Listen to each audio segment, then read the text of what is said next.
Hello and welcome to Google Plus Week. I'm Dan McDermott. This is our unofficial look at the world's coolest social network. We have lots of stuff to talk about this week, as we always do, about Google Plus. But I wanted to begin the program by addressing a little issue that I had on Monday. Like millions of Americans, I watched Whitney Houston's funeral and was very moved by Kevin Costner's tribute describing his relationship with Whitney Houston and also his experience in getting her into his movie. I was also inspired to watch the movie. I hadn't seen it in 20 years, and it's not Gone with the Wind or anything, but it's Whitney Houston at her best. One of America's greatest talents, vocally, and beautiful woman, and she did a good job in the movie. So I wanted to see it. So I went to Netflix, and I noticed it wasn't available for streaming. It was only available as a DVD by mail. And then I looked at the comments on the page, and I saw a bunch of people ranting that it had previously been available for streaming, and several people commented that they had pulled it after the funeral, that they said they had just seen it. So this got me curious, so I called Netflix as really just a viewer, not a journalist, and spoke to a representative, and I wanted to find out. I said, is this true? Because like everyone else, I had heard the story about the iTunes songs being raised half an hour after her death, the price increase, and then Sony coming through and saying it was a clerical error, which I don't know if anyone buys that, but who knows. So you know, I was intrigued, and I talked to them, and they said, "Can you verify this?" And first he said that he thought, you know, they buy and sell, or they lose and regain rights all the time. And I said, "Can you check?" So he went back and he checked with his floor supervisor. And then he said, I can check on the computer. And he said, he came back and said it was pulled after her death. And then I said, well, can you tell me why? So he came back and he said he had talked to his head boss and that it was pulled after her funeral because the company that owns the rights had an opportunity to sell a bunch of DVDs. And so at this point, I had the fact that it just made sense given the Sony fiasco. I had the comments from people on the webpage, angry comments on Netflix.com, and this guy who I spoke to and two of his supervisors who all said the same thing. So I thought, I just did a little Google Plus post, and I did not anticipate that it would go viral, but millions and millions of people read or heard about my post, and the headline was "Dancing on Whitney Houston's Grave. Rights pulled from Netflix for streaming, Netflix rep says," or something like that. And everything in the post remains true. That is what the guy said, but I didn't realize that it was nonsense, that the guy, I don't know if he just made it up, or if he was trying to get me off the phone, or if what I suspect happened is it wasn't malicious. I suspect that he was looking at the same page that I was looking at with the comments, and they moderate their comments. So some Netflix employee had approved those comments, so he assumed it was true, and I don't know if he really talked to his supervisors or not, or if they all reached the same conclusion. But in the end, I did my little Google Plus post, and then it went to Tech Meme. I've never had that happen before to anything I've written. And then it was the #1 story on Reddit. I watched it as it went up and up. Someone posted it there, and it was one of the hot stories of the day on Monday. And then a single reporter emailed me and said that Netflix's vice president for PR, who had not returned a previous email on another subject in the past, so I didn't think to email him this time. I figured I didn't wait for him to respond, but he was saying that this just isn't true. And he was actually charitable. He said, I don't know what the rep said, but this isn't true. So I told that reporter that I thought it was that I had checked the quote 3 times. It was accurate, and that's exactly what he said, and I was convinced of that. And so he ran his story. In the meantime, I immediately went to try to see if I was right or wrong and prove it, you know. So I thought, so I looked at the Internet Archive, and there was nothing I could find there. They had stopped pulling previous to this. But then I looked at Google Cache results for the Netflix page, and I discovered that from late December back, it was available for streaming, but as of January 1st, it was not. Now, at this point, I realized that the quote I'd used was inaccurate, and that I had put out a post, and you can technically defend the post because every word in it's true. This is what the guy said. But, and it was just a Google Plus post. It wasn't something from one of my newspapers and all that. But the bottom line is that's not good enough, and I know better. I should have, checked with the fourth or fifth Netflix person. I should have carpet bombed the PR team. I should have anticipated this could go viral. I just didn't. And in the end, the real damage, I mean, no one's died. No one's been arrested for this. It's not that big a deal, except millions of people got upset at an innocent company. And other people blogged or wrote stories in all kinds of places, the mainstream media and tech blogs everywhere, that generated ire at this company that had not pulled the rights after the funeral. And so if I had been more careful, if I had been less sloppy or what have you, this wouldn't have happened. And millions of people wouldn't have been angry at a company that had done nothing wrong. So all I can say is I've learned a lot of lessons here. I've learned anything you post publicly may go viral, so don't post it thinking only a couple people are going to read it. I've learned to really try to nail it down with additional sources, and I've learned that I'm surprised that I haven't been beaten up more than I have, but I'm a lot harder on myself about this than anyone else has been on me, which is surprising. And I can only hope that, and I'll throw it to you guys if you want to say something, but I can only hope that in the end, as this blows over, that I will be judged on the whole content of the work I've been doing as a journalist since the 80s, rather than, but I know there'll always next to my name be this asterisk about this short Google Plus post gone horribly awry. So anyway, I just wanted to address that. Oleg, if you want to beat me up, or Alan, or... For his lax here. No, personally, I don't know, Dan, I mean, you beating yourself up, I don't know how much of that is true in terms of what they've told you. Everything you said, I totally agreed with.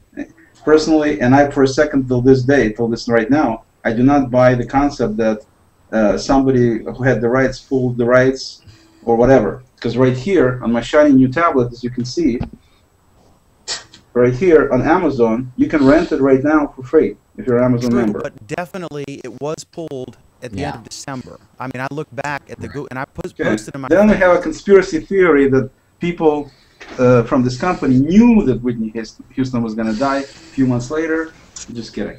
Anyway, I don't think it was anywhere near as big an issue as everybody made it out to be. My personal feeling is that it's natural for companies to try to make a buck on anybody who dies. We saw it after Michael Jackson. We saw it after everybody who basically dies. Immediately there's a swarm of people selling T-shirts and buttons and doing whatever they can to make a buck on a tragedy. So it's whatever conclusions you jump to initially, based on your conversations with other people, were totally legit in my opinion.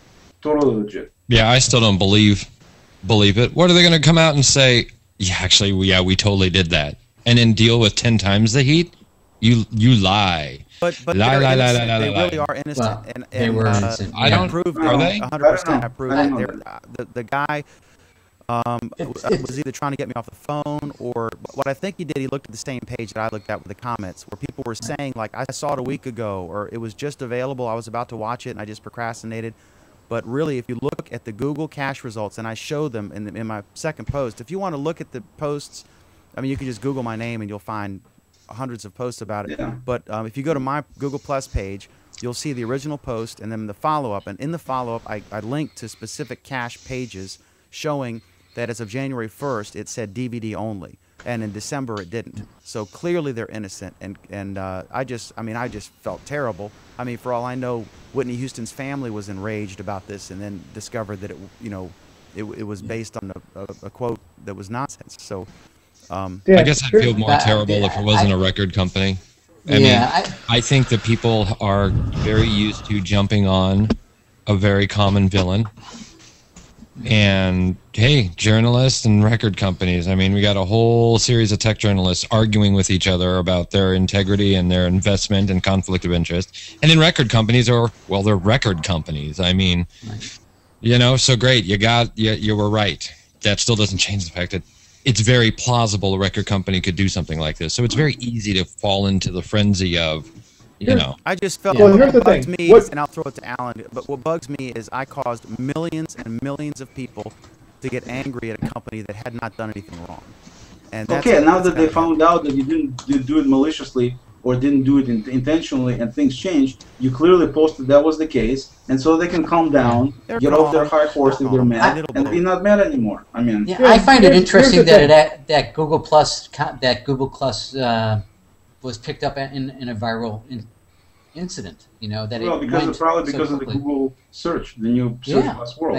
I think that's just amazing. It's a tribute to how you can have an impact. It was TechMeme. TechMeme's the reason. The news sites, TechMeme indexes Google Plus as well as indexes Twitter. It's part and parcel. If people write in a place, if it was MySpace was the current thing, they'd be indexing that.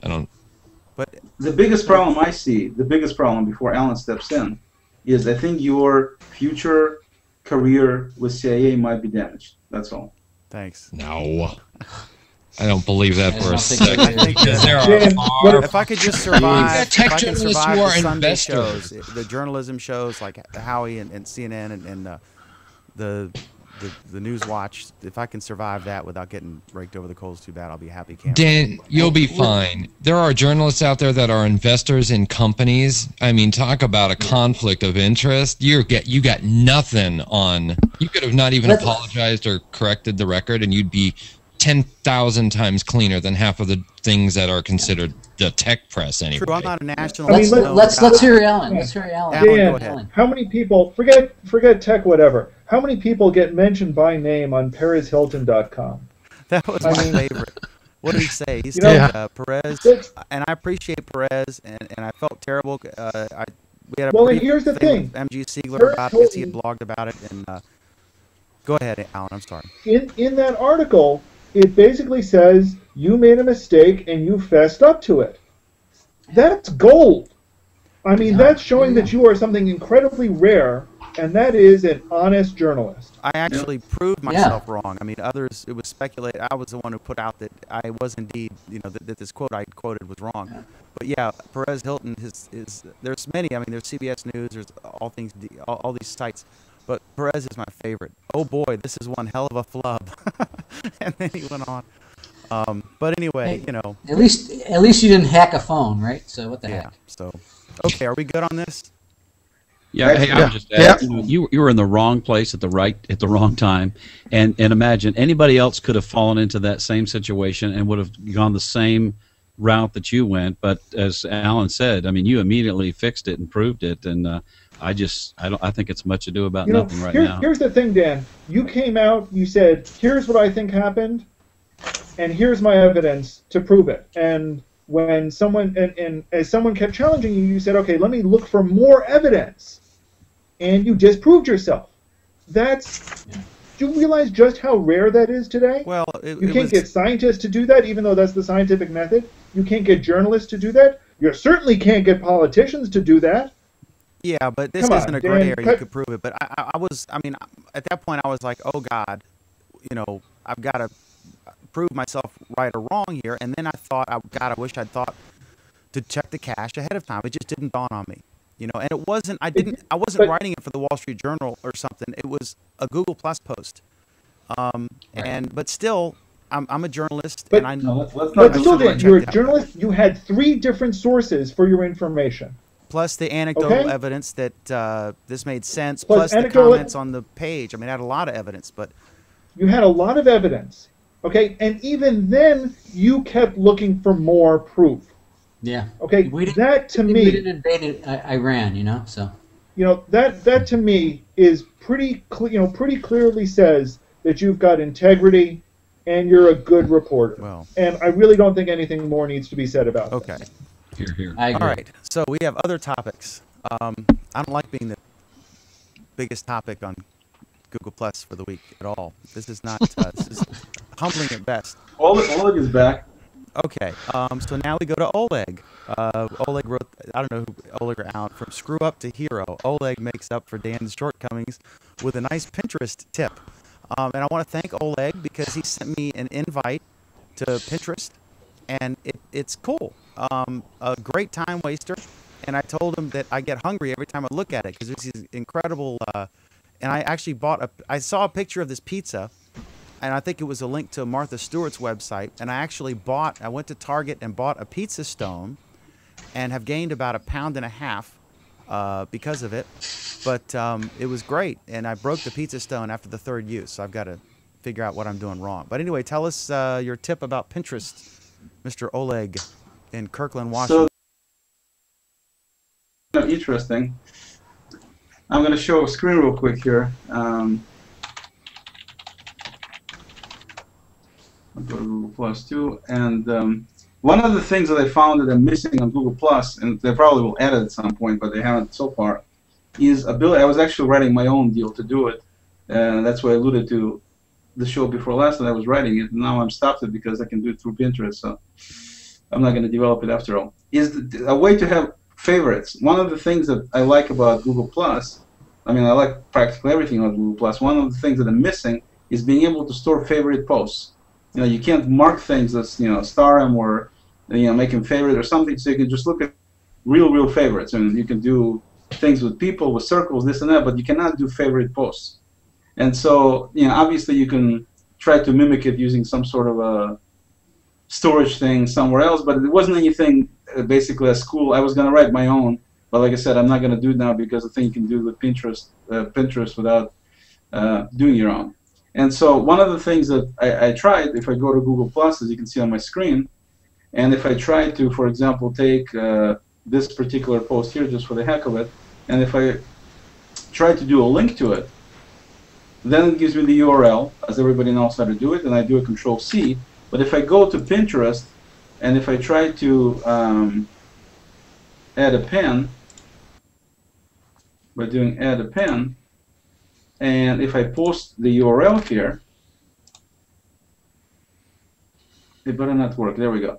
It says we couldn't find any images, SRC. You know, very useful thing for anybody who doesn't program web pages. But basically, they're saying they can't do it. Is the easy way to describe it. So I thought, well, that kind of sucks because it'd be really nice to be able to do it using that. And so apparently the solution is actually very simple. You can do it. You just need to take it to the next step. You got to go to that post. If you actually pull up the post itself, a separate post, and of course you can do that by, for those who don't know, you can simply click on the timestamp here on any post. So I'm going to go here and click on that, and that's going to pull up the post itself. Then if you just take the URL, copy it, and then go to Pinterest and paste that as a pin, then, come on now, I guess they're not running on Google servers, so it takes them a little while. I thought they had a link on your toolbar, Oleg, where you could just be at any site and click add this. No, you can pin it. Yeah, you can pin that. Yeah. Let me see if that maybe that approach will work better. So if I go to this and I click on pin it, because it needs to load Java. That's one of the that's why it wasn't doing on the other one, because you need to load Java first. So once I do that and I pin it, now after loading Java, then it does this, as you can see. So it actually gives me the ability to click on pin this.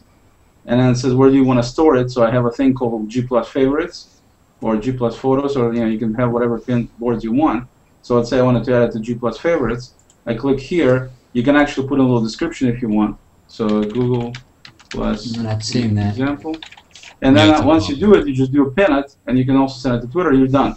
So now if you click on see your pin, you can see now in my favorites, now I have this particular thing as a pin. And if I click on it, it'll take me right to the post, which is exactly what I want on Google+. So from that standpoint, I think it's a very useful thing to use it. It's easy enough to use, and I think it could be easily used. You can dump it into several different boards, and then you can just have a real nice way to look at your favorites. So I have like Google+ photos, or I haven't populated yet, but you get the idea. And then you got G+ favorites and other things you can keep track of. So from that standpoint, I think it's a very useful little utility you can use to use Pinterest for Google+ favorites. So you're digging Pinterest?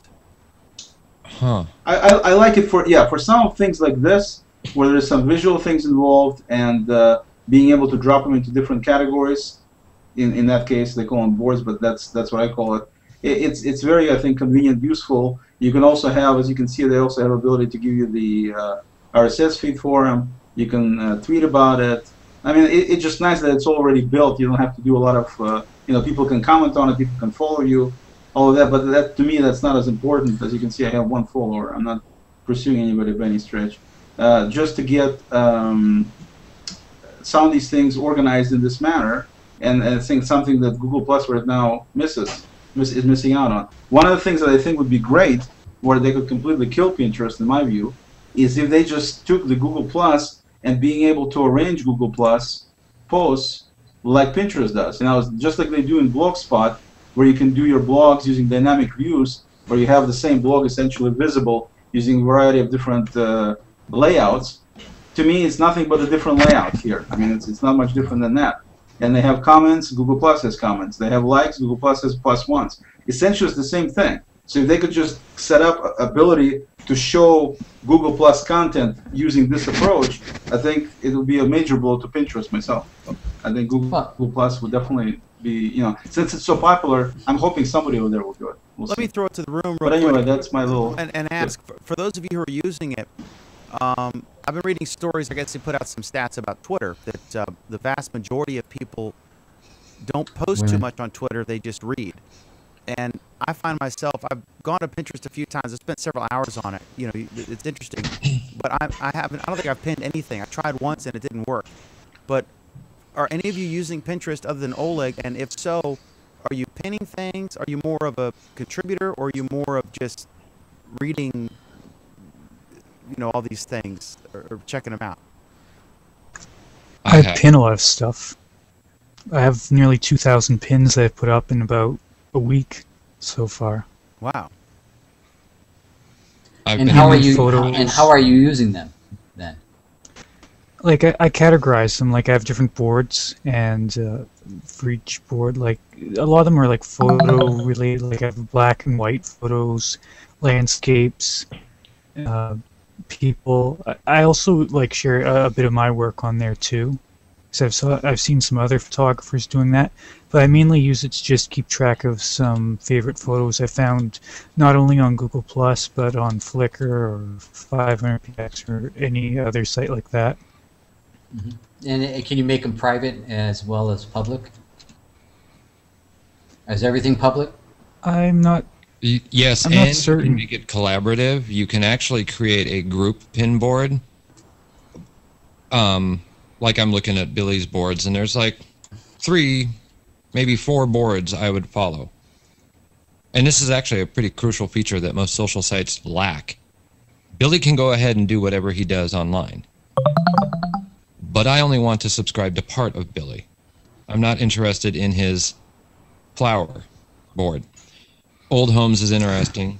Interiors is interesting. Cars, maybe. Pathways, not so much. Landscape. The creative photography, probably. So I'm looking at his boards. And I have to say that it kind of drives me nuts listening to everybody pay attention to Pinterest now and get so much wrong about it.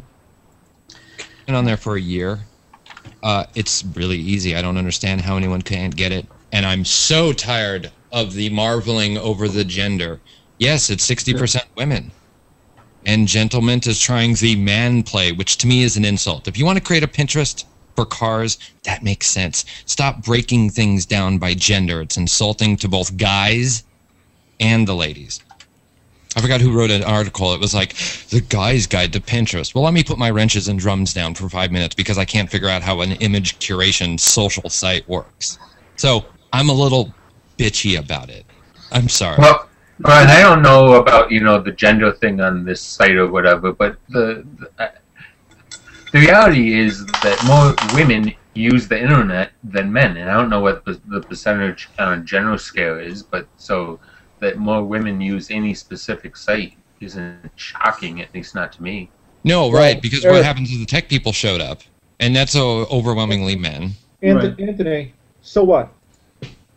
So what that there are more women on the net than, so what? No, I mean, that's my point. I mean, I don't know if that was my point, but my point is that that's a general stat. Like, it's not a stat that should be, applied to Pinterest because it's just the way it is, Yeah, it makes people uncomfortable. They go to the front page and there's a bunch of scrapbooking material and arts and crafts stuff.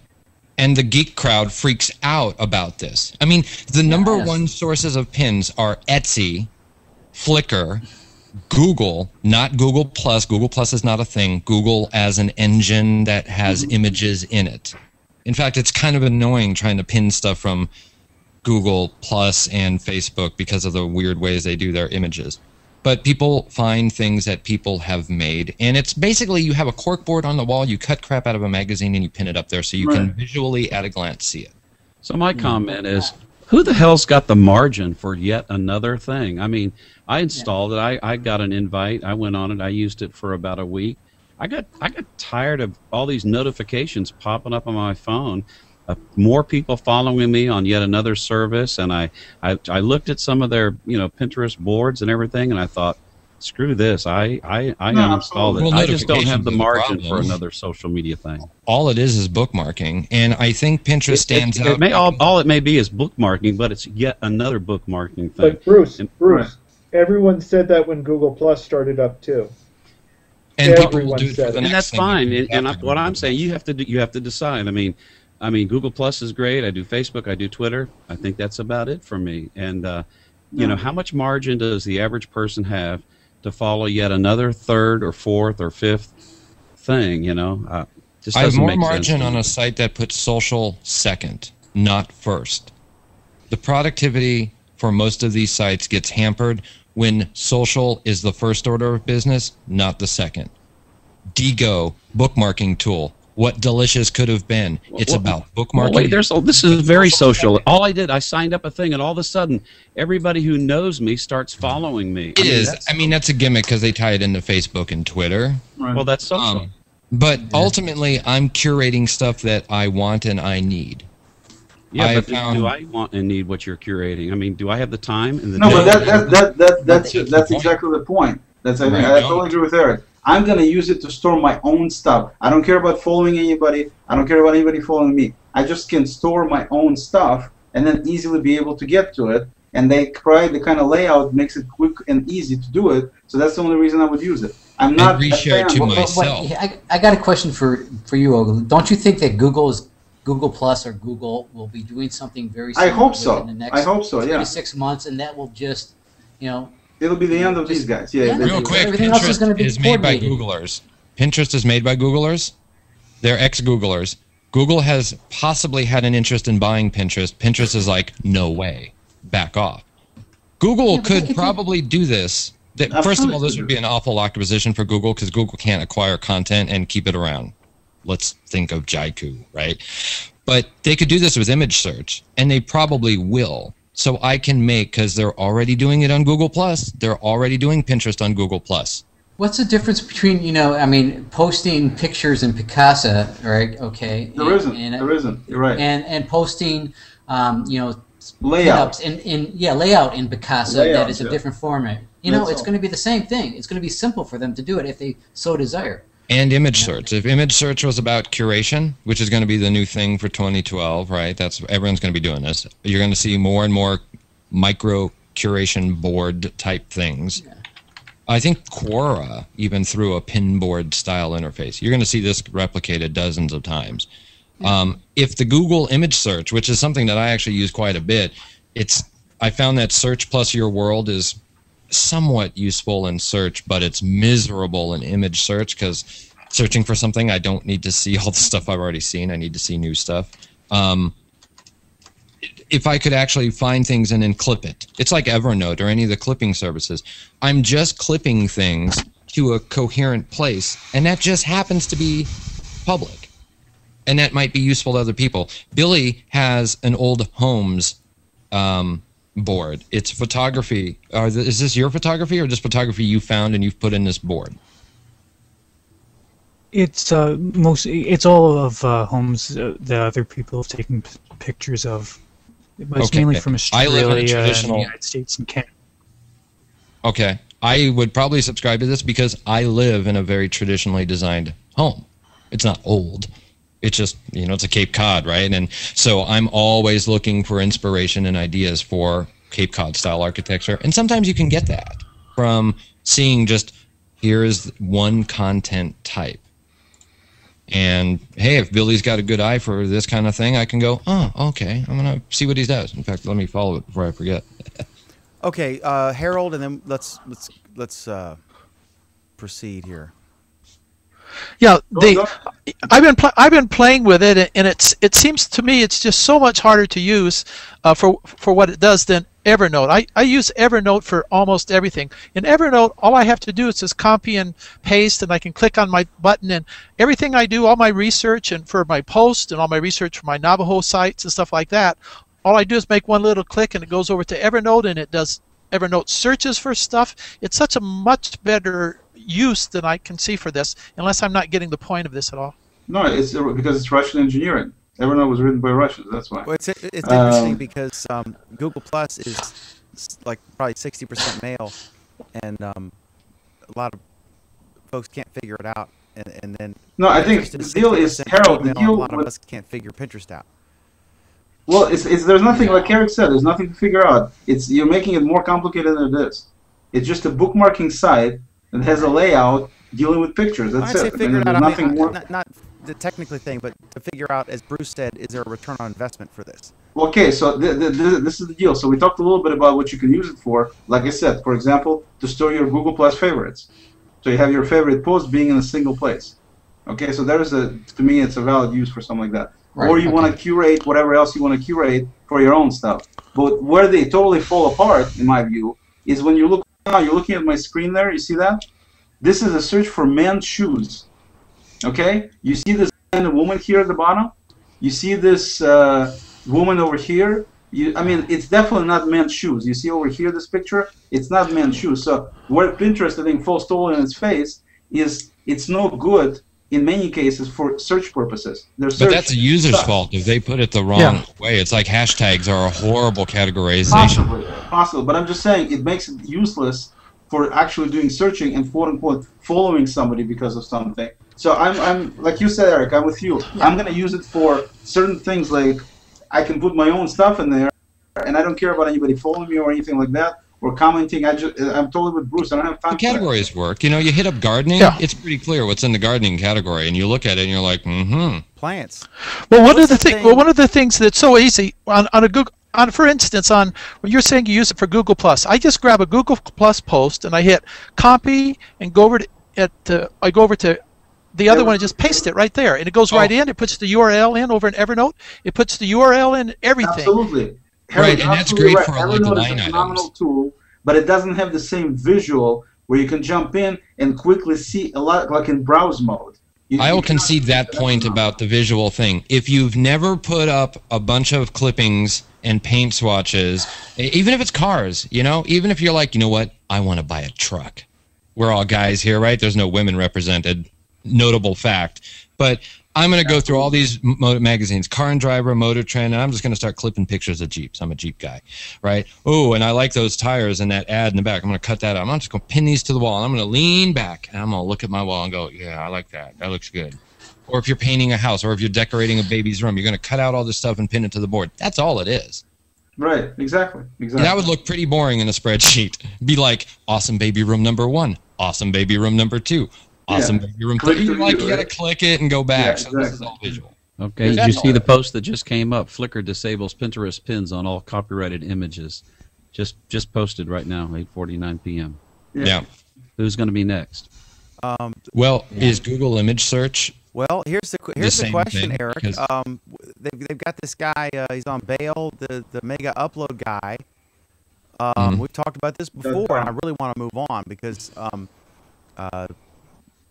I guess we could almost start a Pinterest week show. No. Let's move on to Pinterest. Pinterest. I have no interest in Pinterest. So. They've got this .com guy is on bail, and they're arresting him. But then if I look in my stream on Google Plus or links on Twitter or anywhere, there's tons of copyrighted stuff. Tons of copyrighted photos you see in your stream. everybody sees this. And I imagine the same things on Pinterest. So why are we some guy who changes his name to .com and lives overseas and blah blah blah? He's public enemy #1. We're gonna lock him up, and then we go home and our wives show us these cool new recipes and shoes on Pinterest. What's the deal with that? Is it? I mean, well, the deal with that is when you share your post, Dan, you're not making any money off of it. Okay, that's one big difference. This guy was making boku bucks from using copyrighted materials. So that's one huge difference between you and him. Okay? Should Google image search get hit too? Because really there's no difference. Absolutely. I totally agree. It's a thumbnail. It's a directory of thumbnails that links to content on a page. And there is no difference between... Right. But as we discussed in the prior show, there might be something with this .com guy that we don't know in terms of the extent to what he was using, where he was getting it, and how he was using/abusing it. So we're basically making assumptions and comments here without knowing the full details. But I don't see. What do you mean you're not making money? They didn't know anything. You don't think Google makes money monetizing? I mean, not Google Plus yet, but eventually they'll have ads, and the game revenue or whatever they're doing. I don't know if that's materialized yet. But clearly these sites make money. I mean, Google image search makes money from ads when you're on Google. And I'm not picking on Google, but I mean all the sites, like I said, I don't think we know the full story in terms of what they did. Correct. But I'm just saying that it's interesting that there's blatant copyright infringement going on every social media site. Right. DMCA notices have been hitting some users and their posts are disabled on G+ because of the culture of the internet. So I found this on Reddit. I'm just going to throw it up here. Yeah, I wonder if we're picking on. Yeah, Chris Perillo just had a video where he says, look, if you're going to share something, you can get in trouble. Don't share things that are copyrighted. If you want to share your own content, by all means. But if you're going to share something that's copyrighted, then be sure that you have a right to do so. Otherwise, you may be in trouble. I mean, he said it. I think he is. Like but what happens when jaywalking? You like I post things about Mitt Romney from Yahoo News. Is that a copyright issue? Yeah, are you copying and pasting an article wholesale, or are you linking to it? No, I'm putting in the URL. Oh, that's fine. You're sharing. It's not fine, Dan. It's not fine. That's the question. There's still a lot of issues out there wondering whether linking is copyright violation. Right, exactly. Our web browser. I don't think any site is the #1 copyright theft. Our web browsers.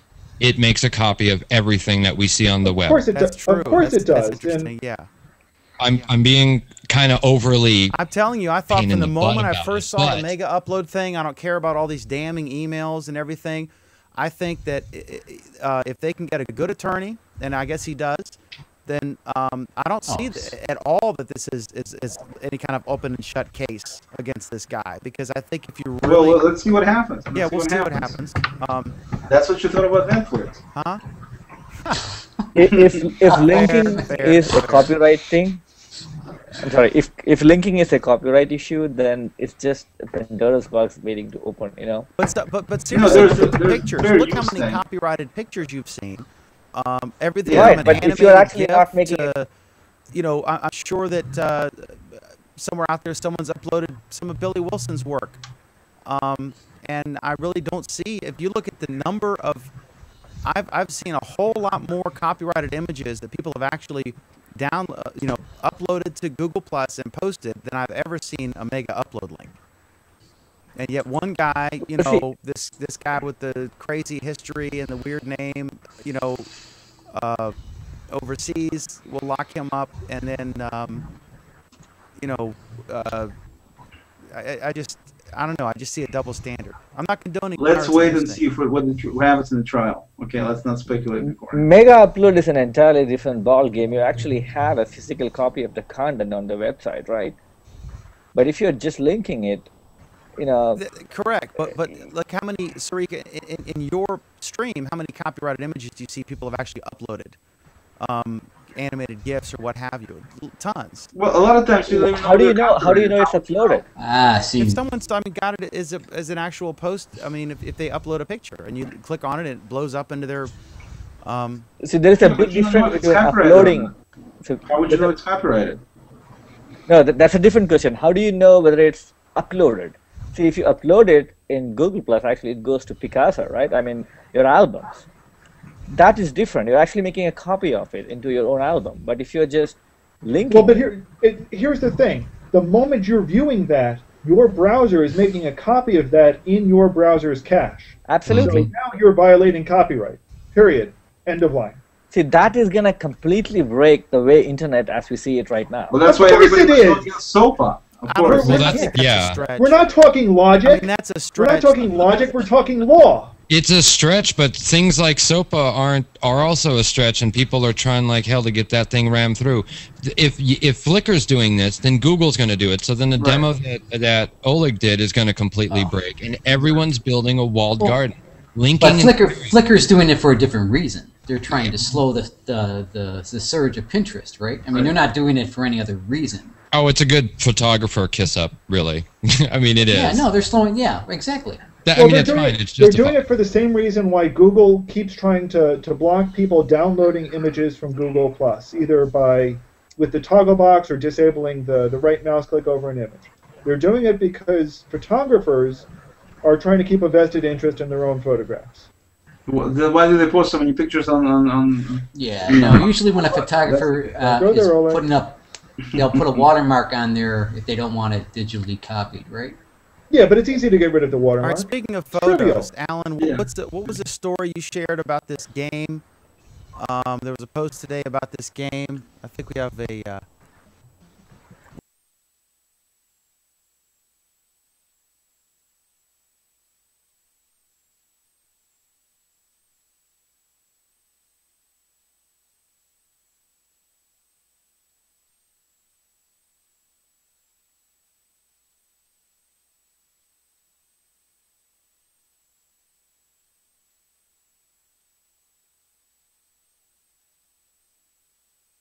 book is from YouTube. Imagine tomorrow. I mean, I know it's a public website and no real copyright issue. But embedding a YouTube video is fine. What do you mean no real copyright issue on YouTube? No, embedding a YouTube video is fine in your post. The difference is if I go to Billy Wilson and I look at one of his pictures and then I hit print screen and crop it and save it in Paint or Photoshop and then upload it to my thing, my post, that's illegal. How many? Totally illegal. Everything's illegal. How many droid pictures you see out there? Yeah, are Star you responsible Wars. if you have an embedded YouTube video on a Google Plus post that's not even supposed to be there in the first place? No, because you can turn off embedding in YouTube videos. Well, sure, but the people who are putting up YouTube videos are not the owners, so they wouldn't be doing that. The only people that do that is like Vivo and Warner Brothers, right? The big content guys, the SOPA guys. Okay. I mean, it gets a little haywire and a little all over the place because everybody can start throwing up walls, and guess what? We got CompuServes times 1,000, and everyone's got their own little gardens. And we're back to square one. While I understand what Alan said about your browser actually creating a copy in the cache, for all practical purposes, I don't think that linking in a commonsensical way is ever going to be considered a copy. Well, you'd be wrong. Because I'm just saying my opinion. You'll be wrong because courts have already ruled that linking is a form of copyright violation. There are academic institutions in Canada who are contractually agreeing to copyright institutions that are saying, yes, we agree that linking is a form of copying. Okay? There's precedent, there's action. This is what the law currently says and does. It's really difficult for them to sort through these things. It's like that famous thing about pornography that the Supreme Court, whoever I forget who said it. I don't. It's hard to define it, but I know it when I see it, and it's just when they try ostensibly to combat the legitimate issue of piracy, they come up with something like SOPA, which is some backroom deal written by these companies that sue grandmothers, thousands of dollars because some grandkid downloaded a song on their server.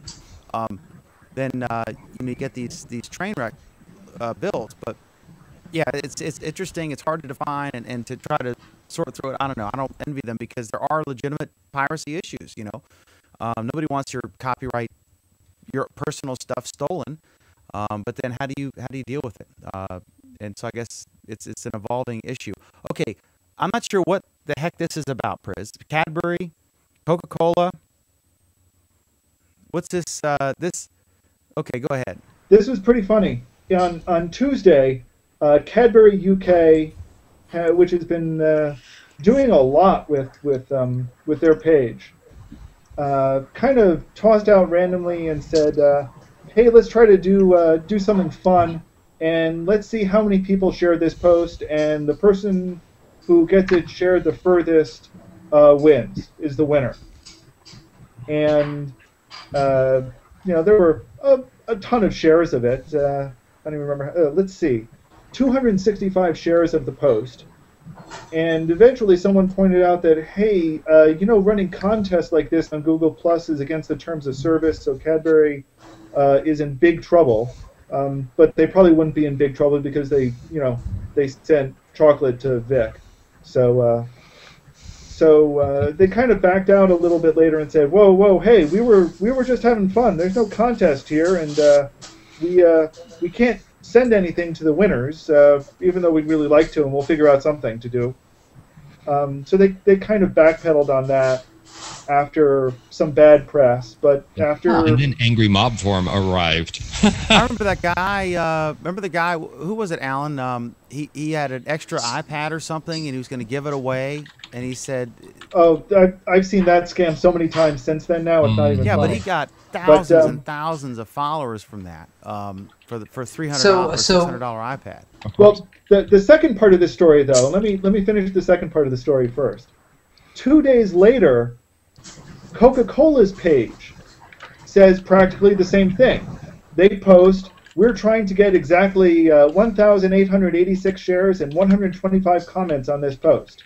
And again, people go off on them saying, what are you doing? This is against the terms of service, yada, yada, yada. This is a really, And a lot of people are taking these two companies, onto the cleaners for doing what everyone told them to do at the beginning, and that was do something fresh and different on Google Plus that you don't do on Facebook. So, well, I actually won this in a Hangout, Zeg Spark Station. So was that illegal? That's illegal. Give it back. I gotta return it. It's in my hand. Only for pages that you can't do it, or is it for any for like a personal? Well, businesses, pages, yeah. It's against Google's terms. See, I didn't know that. I mean, at what point are companies and everybody just going to be like, you know what, so what? Screw you guys. We're not even reading the terms of service anyway. Didn't say it's right. I'm just saying, at what point do you get so exhausted by such arbitrary nonsense that you're like, we've been through. I think well, Herman, I was on Herman's game show, and he gave away an iPad on his game show. Was that illegal? Because he's been doing that. He gives away that like once a month. He has a game show where he gives away. No, if I remember correctly, it's not against the individual terms of service. It's just against the page's terms of service. But the kicker is that neither of these companies actually did anything against the terms of service. Cadbury never said they were giving anything away. They were just saying, this is going to be the winner. Coke never said that, we're giving anything away. They didn't say we're giving anything away at all. They just said, here's how many shares we want. Well, I think the problem is that both of them are getting flack for encouraging shares, and apparently that's taboo in Google+. Well, it is that because will probably it's spamming. change, though, right? Don't you think that will have to change? They'll have to have contests or some kind of brand page things where people engage and perhaps win something. Google's statement on it was actually something along the lines of, you can run a contest on your own website, but you can't run it on ours. No. That's so stupid. I mean, Facebook has the same policy, and people are running, and not just small companies. Like TechCrunch is running, like it seems, a contest like once a month, if not more, and it's against the Facebook terms of service, but they do it anyways, and everyone else does it. Just rewrite and does anyone ever get in trouble for it? Yeah, I mean, Red Bull's got 27 million fans on their Facebook page. I think the most followed brand there. They just route people back to their website and do it that way. I mean, just because somebody sets up a rule.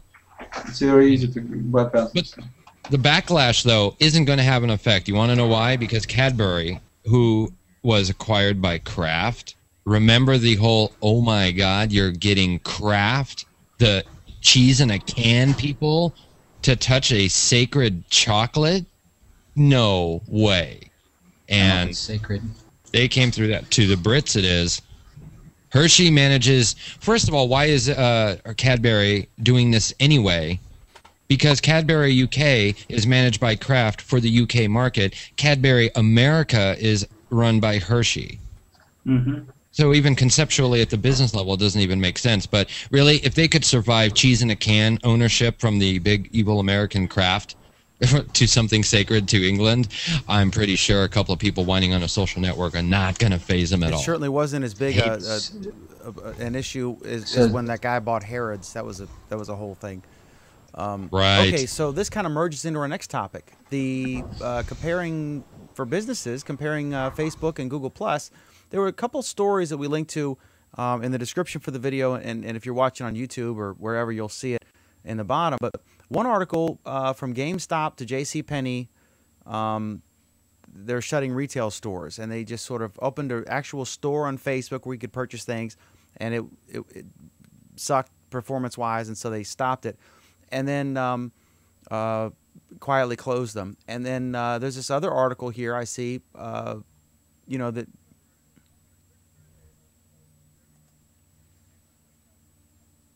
if you knew that Facebook, that there were actually actual storefronts in Facebook, raise your hand. I don't have a shot. I only for the knew whole like thing, a month but ago. I didn't know this. What's the question again? One hand raised. What's the question again? The question was whether you knew that there were actual stores that were selling goods through Facebook. So I didn't know. So 1 out of 10 of us knew that fact. I think that's a bigger reason why all of these stores closed up rather than there being any actual issue, because there was actually no advantage to doing it through Facebook and nobody knew it was there. And I don't think Facebook was making any money from it, right? Well, I'm sure they were doing something. I mean, they must have. I thought they were getting a kickback, same way they were trying to convince the game companies to give them a kickback. Maybe they didn't push it because they realized that it was a loser. Nah, it's probably not that. Probably they couldn't implement it normally, just like anything else. But anyway, going back to the Google Pages for businesses, I spoke to some. They had a Q&A from the Google Pages, Google people that do Google Pages. And one of the questions I asked was, when are you going to add maps to Google Pages? Because that seems like a useful thing to have. And basically the answer I got was that, stay tuned. This year you're going to see a lot of integration done with Google Pages. So they're planning to roll out a lot of different features going forward, including mapping and stuff. So, I think things will dramatically change in terms of Google Pages going forward. Hey, trivia. What's Google's merchant storefront project called? Don't look it up. Google Wallet? No. Google products you're talking about, or what? Yeah. Google storefronts. Oh, storefront. I haven't seen those. Is that Google Marketplace? Marketplace. Google? Base? Oh, Google Base, yeah, but that's they had the checkout for paying stuff, and then they switched it to, now they're switching it to wallet. And but they use the Google Base. Yeah, Google Base was the one that you can actually put your stuff on. It's relative, These are not shopping destinations. Right. And then of course they did the whole products thing where you can do search for products. So that was another way to get into it. Okay, so I guess we've. I don't know if anybody's got a store on Google Plus, but I guess it's just another thing you have to do now. I think I have a page or two, but I haven't really done anything with them at all. Well, but I think that's completely Google's strategy, is not to keep you inside Google. It's to, and this is evident in how they run pages and what they're doing with the Google Plus badge. They don't want people to stay inside Google's framework. They want people to use Google's framework. But for the most part, they want people to use Google to get to outside web pages. They want people to be going to other websites. They don't want you to hang around Google and use their servers. Like Facebook login? Why not? Yeah. Well, there's no ads on Google Plus. They don't get any search results and money from the search results. Yet. Yeah, that's going to change. Yeah. It's going to change. This Yeah, well, whole- see, this is. See, I am making money off of my page because I have a page called Navajo People, and my Navajo People site, and I put all my posts on my Navajo People Google page, and people go there, and I make $300 to $500 a month off the ads from Google AdSense. So that's what Google wants to do. They want people to go to my page and make money off the Google AdSense ads, and they get like a percentage of that. Right. Yeah, but they're gonna. I mean, why not just put in? There'll be ads in Google Plus. There's no doubt. Yeah, I have no doubt about that. It's another. It's just another source of revenue. Why not? I mean, it's a no-brainer. Yeah. Once they get to that number, whatever that number is in their head for the number of users, they will be slowly rolling All our it out. job is to keep clicking +1. You just keep clicking +1 on things and make them loads of money because that's all it's about. Truthfully.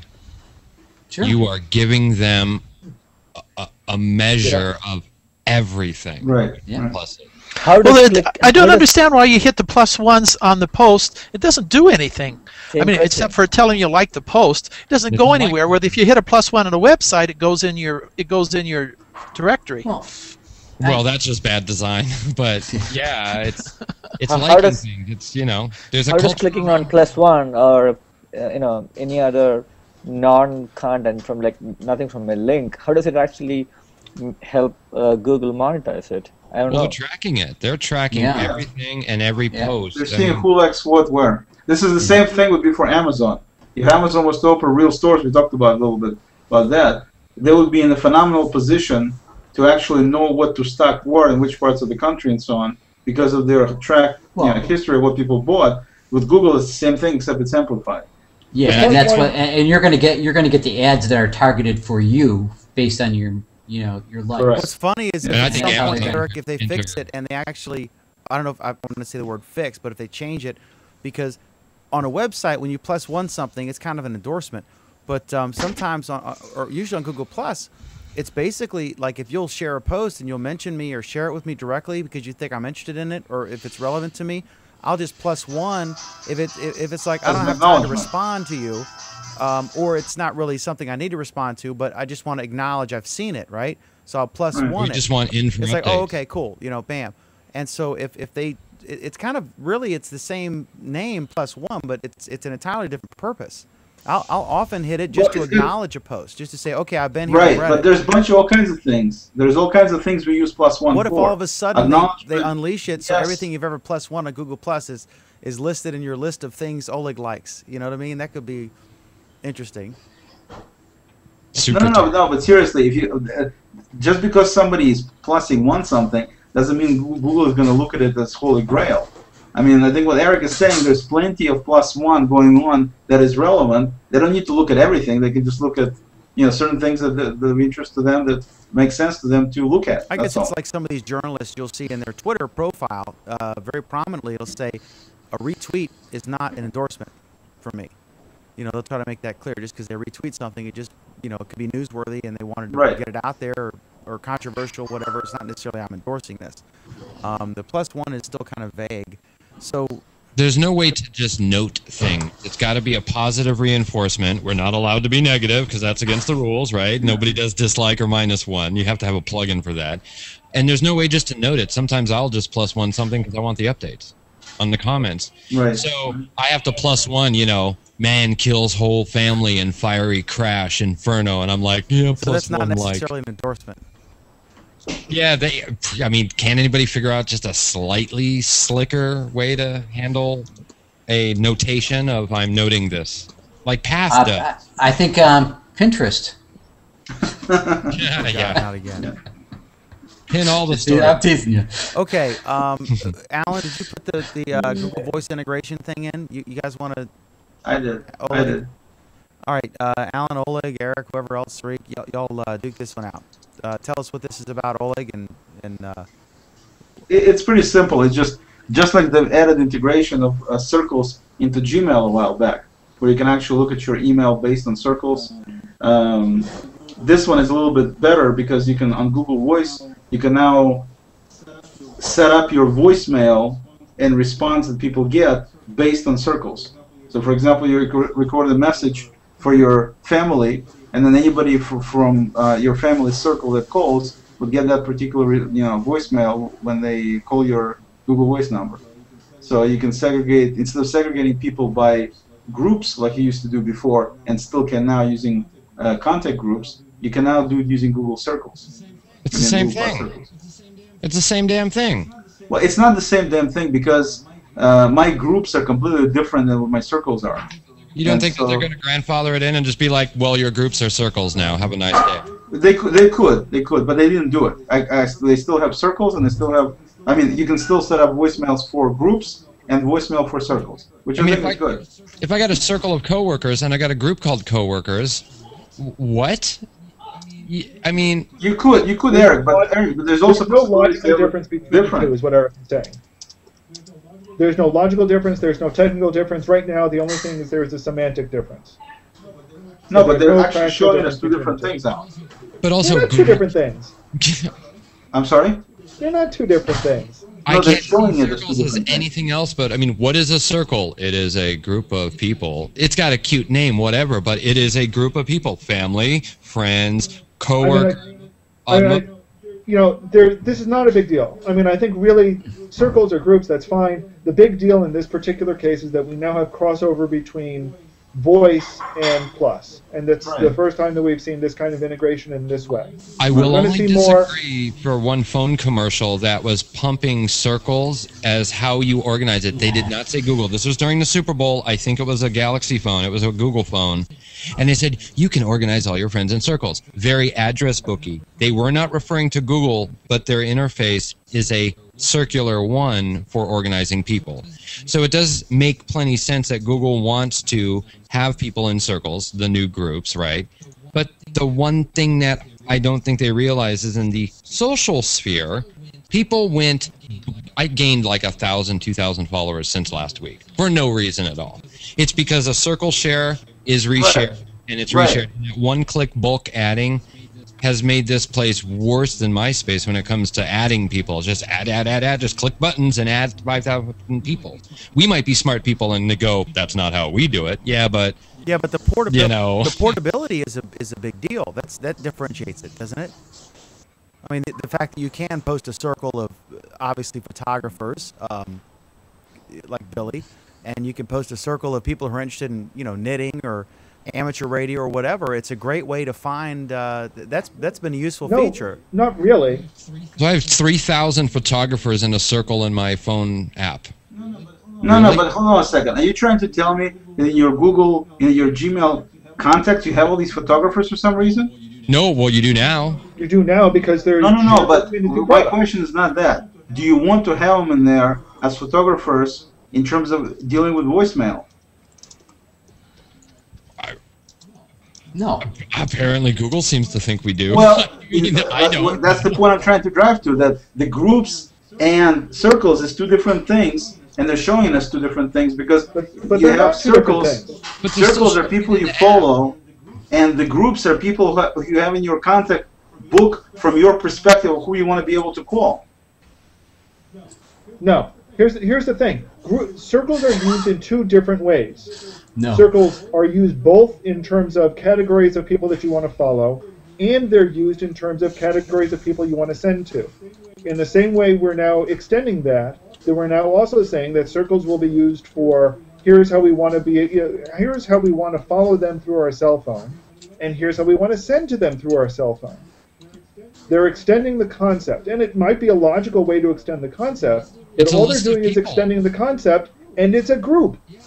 Yeah, it's a list of people. Anytime that there's an app that has nothing to do with sharing or publishing or, it's I'm picking up a phone, I'm calling. I'm clicking something and I'm making a call. The only other thing that this container-shaped unit of human beings is a contact list.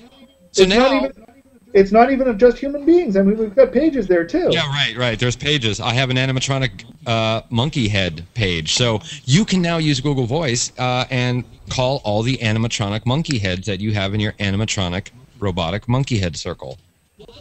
Well, awesome. But I mean, But here's the, if we extend this concept to pages, if pages now start having, the text code, if pages can send out text, which, companies send out text messages, and I can now get it to my cell phone, except for the fact that Google Voice doesn't correctly support that.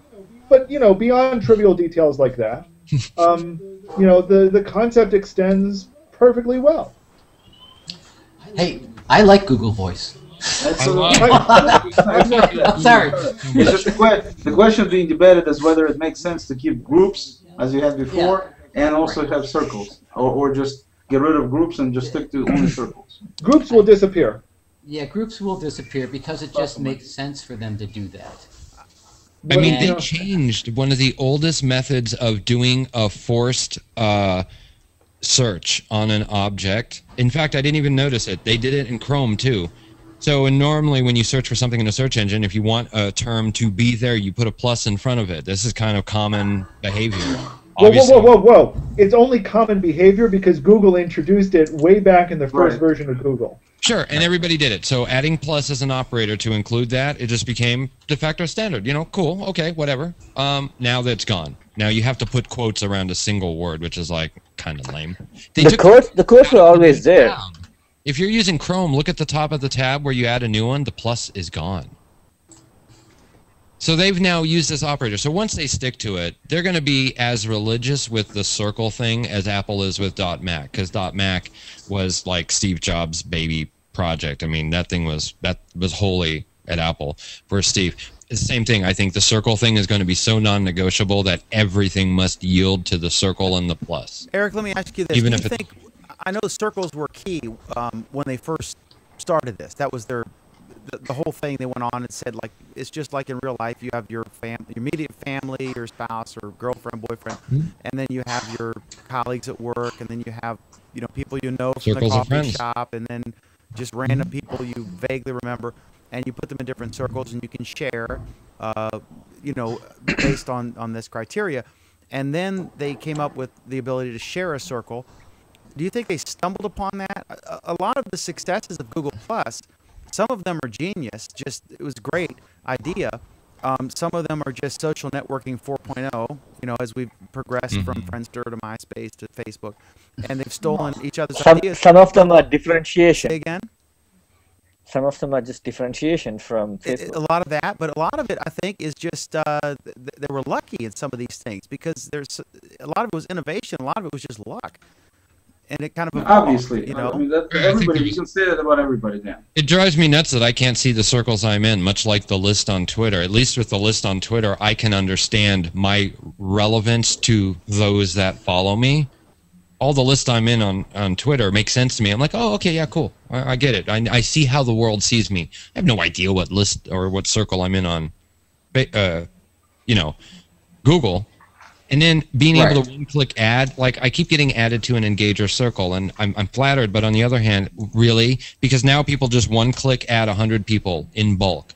You want bulk? Go to Costco, not with humans. Come on, follow people. Well, you don't. Yeah, but that's the thing. Once you, I don't add shared circles anymore.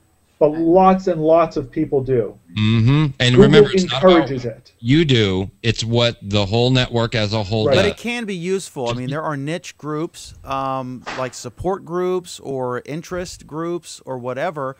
Really interesting journalists or the best photographers, of course. But here's the thing. Here's the thing, Dan. Yes.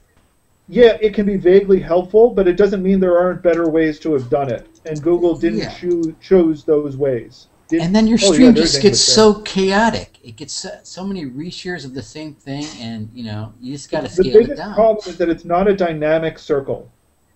It's I share a circle, and if I make a change on it tomorrow, then I have to republish it. So it's really, really poor curation. Yeah, and I can tell you from my personal experience this week that I sure wish that I could edit a post and have all the shares of that post be edited as well, but you can't. So like 200 plus people, have my initial post, Dan, we were dropping that Correct. subject, remember? Because I have to say, that would be an amazing way to troll. Because you post something that's on purpose. You know how to game the stream. You know how to game the search results. everything that happens in public, whether you're commenting, plus oneing, or sharing, is in Google now, right? Right. All I have to do is I know exactly how to make a post go viral, and people game what's hot all the time. So you do that, and then 157 people reshare it, and then you change it to like something completely and utterly horrible. Bam! It's just you didn't have to go back and do maintenance to delete it, and you always got to think like the villain to really go, how can the system just be abused? And there are so many ways to abuse the system. A lot of people will do this, Eric. You've seen this. A lot of people get a lot of followers by sharing circles all the time, and they will say, and they'll always include themselves in the circle. And right, and that's what makes it cool. It goes on and on. Tom Anderson. You know? And I don't think I've ever shared a circle, but I probably. I've been thinking about sharing like the frequent caller circle, that kind of thing. But yeah, that's funny how I share, but I don't put myself in there when I share it. I share a couple of things. Yeah, I've seen some, and I've been sharing a few. I can't. It's got to be a one by one. I need to say, look, I really want you to follow this guy because he's smart, and this is why he's smart. Not here's a bunch of people that all look alike. Yeah, like I'll share. Yeah, here's my 3,000 photographer friends. You know, I mean, what? Here's my HDR circle. No disrespect. I know there's real HDR people, but I can't tell what's a good HDR. Because everybody's resharing the same freaking thing. I tend to share profiles more than circles. I've never shared a circle, I don't think. But I've shared some, like I just shared Jim Romanesco, who I'm so excited is on Google+. He's this wonderful media analyst. The only one who didn't beat up on me this week. But like he's great, so I shared him, and I'm excited he's on here. He's a wonderful guy. You should look him up, Jim Romanesco, Romenesko. Really interesting guy, really fascinating guy. Okay, so I'm going to skip the next topic because we're still trying to get him on the show, but he's got a time issue. It's Saturday at 11 a.m. and it's beautiful weather down there in Guam.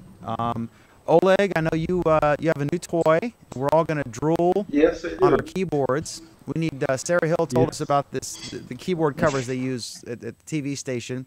And we need to get some of those as you show off your new toy here. So tell us about this.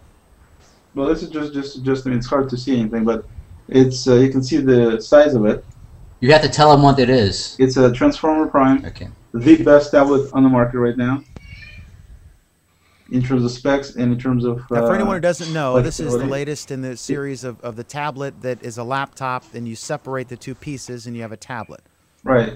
And the second piece is something that I haven't bought yet because I can't find it in stock anywhere yet. And there are some people who sell it for like times and a half its price, and I'm trying to be cheap, so I only want to pay retail on it. But anyway, it plugs in here, down the bottom here. It also has a micro USB slot on the side, and it's got micro SD slot on the side. There's a couple of slides.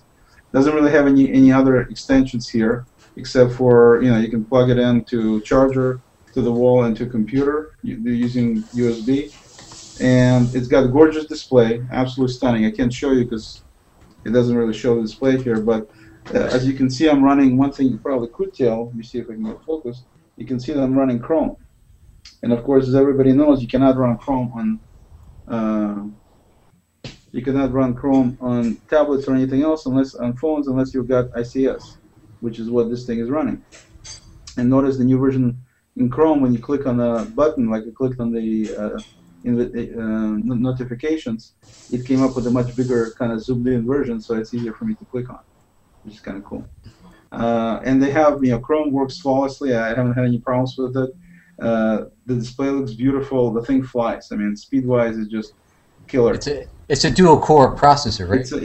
It's a quad-core. It's not dual-core. Quad-core, yeah. It's a quad-core CPU. It's got, I tried to do Hangouts from it. It's got this really cool notification thing at the bottom here that works really well. Here you got this little bar that shows me all these different things that I'm running. I can easily get rid of them by just simply flipping through them, just dragging back like this to get rid of them from running, or I can jump directly into it by just clicking on it. Everything is almost instantaneous. I mean, in terms of doing stuff, it's amazing. It's a battery life. This thing works. ICS so far looks really nice. Is it about 6-hour battery? 6 to 8? It's got 12-hour battery, and it's true to its to its actual definition, it really does last for 12 hours. And when you get the keyboard, which is a docking station, it's not just a keyboard, you gain another 6 hours of battery life because they also have battery built into the dock. So you can actually have up to 18 hours of battery on this puppy. And, you know, display is absolutely gorgeous. I mean, I just love the display. It doesn't weigh much, although it's not as light as, for example, Samsung Galaxy 10.1 is definitely a lot lighter than this one. I remember. What does it weigh, Oleg? Is that 10? What does it weigh? I don't know. I think it's like half a kilo. You know, 580 grams or something like that. Is that a 1080p display? It's 1080p display, exactly. It's got 2 cameras, you know, front and back, and you know, Hangouts, everything work on it as intended. It's got this ICS thing. It's got this Google logo at the top where you click on it to get into Google search, and it just jumps. You type in keyboard, looks like this, big keyboard there. Typing on the keyboard is a little weird because you got to get used to it because you know, we're all used to having our fingers on the keys themselves, and of course here you can't put them on the keys because you're typing if you put them on the keys. So in terms of holding, you have to kind of hover over the keys instead of if you want to actually do like touch typing. And I wound up just doing finger poking because it's a little easier. So it's for me got that the way, same like hand-eye coordination learning curve that your first smartphone would have. Kind of, yeah. Is it basically you only touch the keys when you want to? I've never used a tablet. Is it? Would you describe it? I guess like for those like me who haven't had one or are thinking about getting one. It's like a giant phone that doesn't make calls. But it's still got the same compromises that a phone versus a desktop would have. No, I can use Skype. You can make calls like on Skype, and you can Google Voice. You can make calls. Yeah, but what I'm saying is basically a 10-inch phone. It's not a phone type. Yeah, exactly. But it's got. I mean, it just has a lot of different capabilities. I think one of the things that I love about my Galaxy phone is it came with swipe for typing, and I absolutely love that thing. That's just an amazing time saver in terms of typing. Instead of typing, you just swipe your finger around the keyboard, and it does an amazing job figuring out what you're actually trying to say. So I wish they would. This is just regular stock ICS keyboard. I wish they would put swipe on this thing. Like maybe they will. I'm sorry. The old graffiti on Palm Pilots, and it reminds me of. Yeah, no, it's cool. It's not. Well, it's a little different than graffiti. Graffiti was a little different than swipe is. Yeah. Swipe, you're basically moving from keys to keys, just and it figures out what you're trying to say. It's almost like you're gliding on it on the keyboard, and it actually works surprisingly well. There's another one called there's a free one called also starts with a slider, I think it's called, which I could install, but it does a similar deal. But swipe is cool, but this is just regular stock keyboard. And so far I think it's great. I mean, Netflix, installed Netflix on it. Comes right up. Wireless works well. They had some issues with wireless and GPS. GPS I haven't really tried yet, but this is what Dan's favorite website looks like right there. Now, tell me, does it have an HDMI output? So, like, obviously this isn't practical. Normally, if you're in front of a giant TV, you would, have a, broadband or wired internet or something, whatever. Home theater. But can you hook that up to a television if you wanted and output that screen?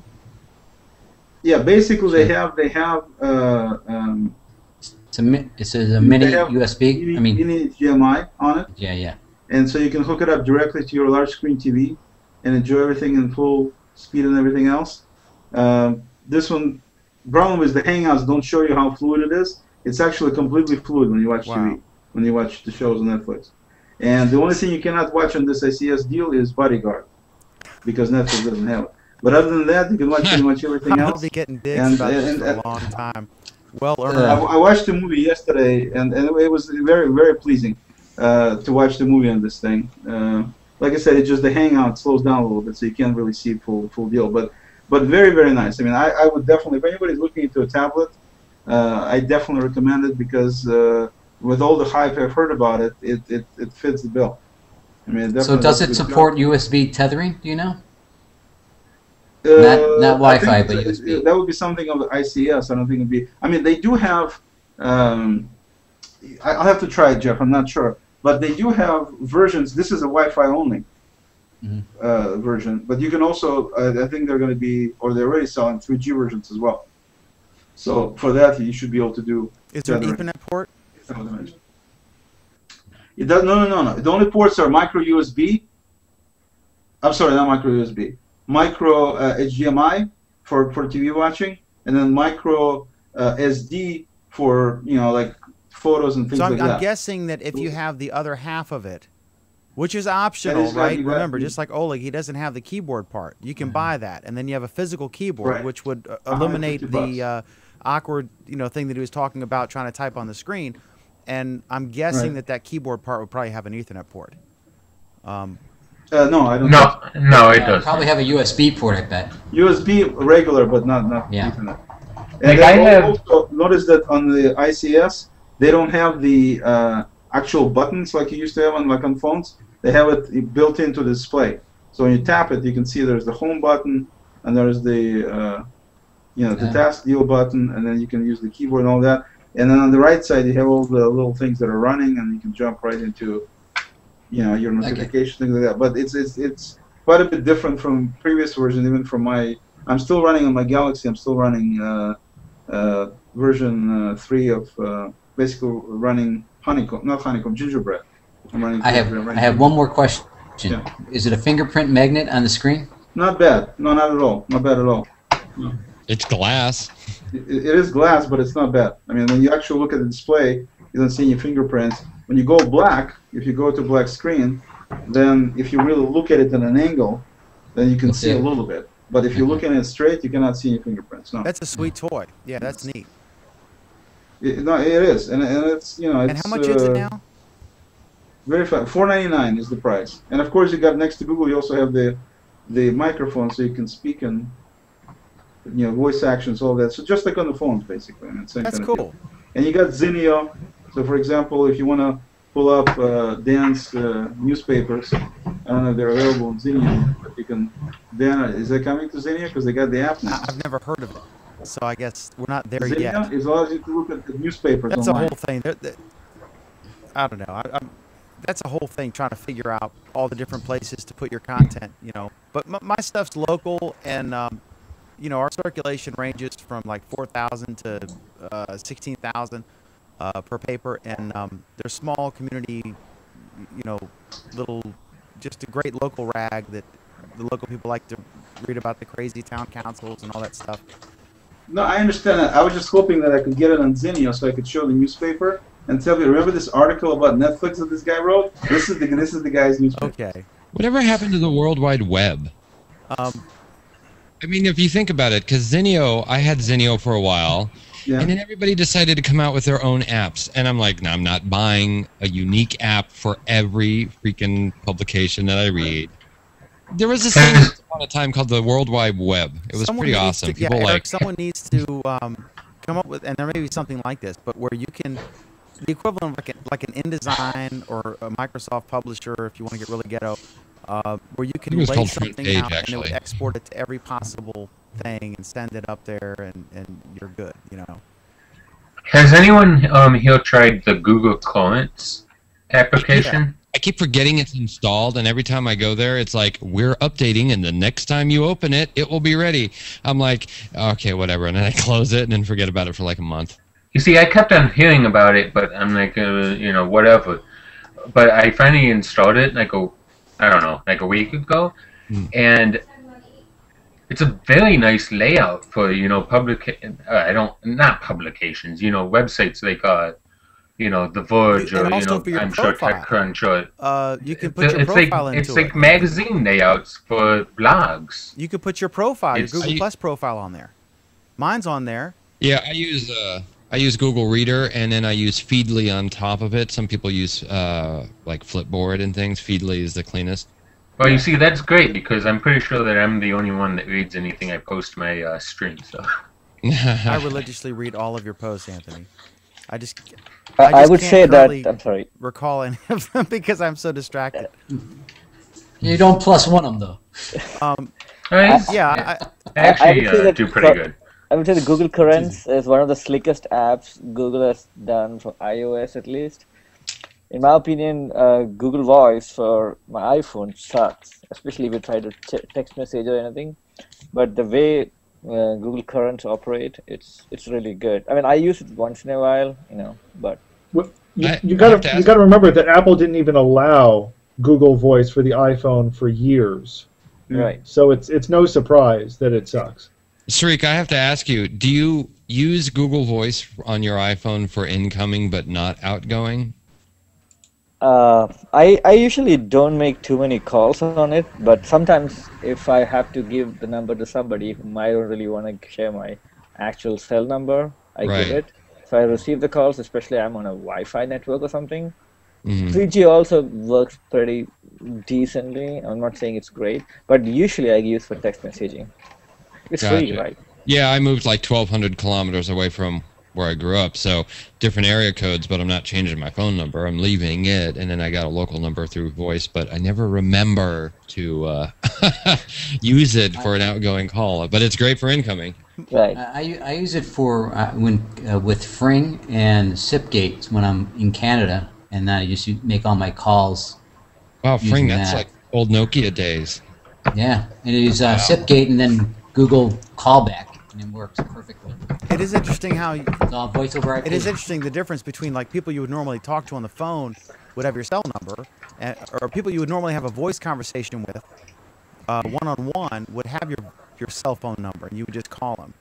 Because now in this day and age, everyone has an unlimited plan or close to it, or at least unlimited for cell phone to cell phone. Or free mobile to mobile, depending on your network. Right. So, yeah. But that changes when you're overseas. Even in Canada, it's outrageous cost. So I gotta tell you, the most underrated thing that's just awesome is this silly Magic Jack thing. It's fantastic. My dad told me about it, and for international calls, yes. Oh my gosh, it's great. I mean, it's $20 a year, unlimited calling, and now they've got this new one where you don't even have to hook it into a computer. You can it's got an Ethernet port on it, and you just plug a landline into it, or you can use it. I've used it to do an audio interview, to record, and I can bring them into a Hangout. I've done that before. I interviewed a state senator, and we had a Hangout, but I was bringing him in through a Magic Jack, just a voice line, and it sounds and reacts just like a regular landline. Have you ever used Vonage, Dan? It's the same thing, but Vonage costs more. It's not $20 a year. Dan, have you ever used Vonage? I have. I just want to get the quality, how the quality compares. Oh, I don't know. I know that, honestly, Oleg, the quality of Magic Jack sounds just like an actual POTS line. It really does. It actually is the same quality. It just depends on how fast or how good is your broadband network. One time I did it, Sarik. I did it. I was on a laptop, and I tethered.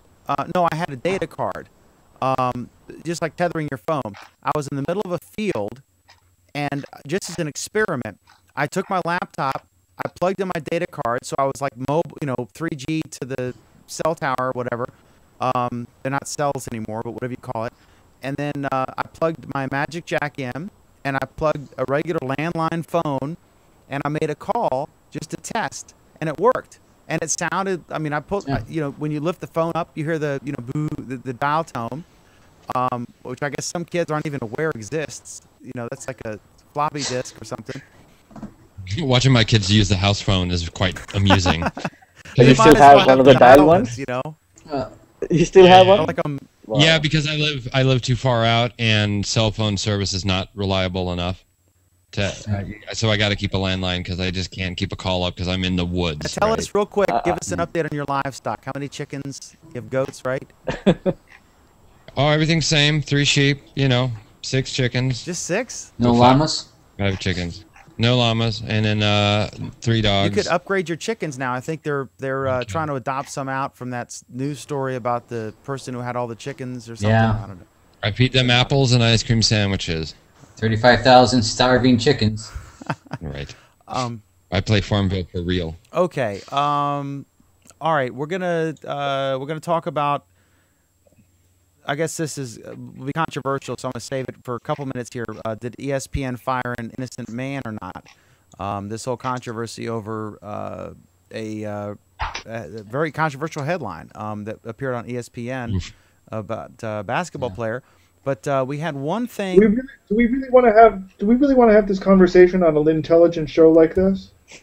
You know, you should have a wave file of a drum roll there ready next time from one of your keyboards. Actually, no. It's instantrimshot.com. You just load it up and it's like the apps. What was that? In Brazil, they had the what was the thing they'd spin around and like a miracle. You know, it was a meme for a while. They had apps for it. Okay, someone in the Justin TV chat asked a question. What is it? Are you guys going to talk about Latitude taking on FourSquare? Who wants to weigh in on that? What's the deal there? We should talk about that. Yeah, go ahead. Oleg? I thought Billy raised his hand. Oh, I'm sorry, Billy. Go ahead, Billy. No, I just scratched my head. Okay. Well, see, you're at an auction here. You just bought that photograph of Oleg. You just acquired a startup. In fact, while I mention that, let me just.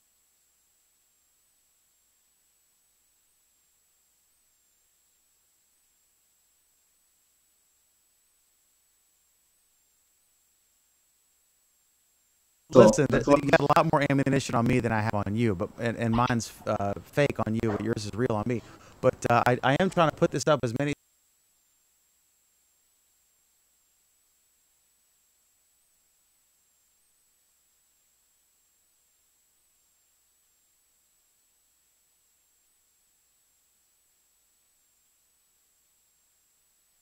To watch the Justin, but I don't want to do that because that'll mess up your thing. Okay, so tell me about this. Dan. Anyway, it's not any kind of killer. They didn't even announce it. They did not even announce it. They didn't make any comment. It just kind of seeped out as one of the small little changes.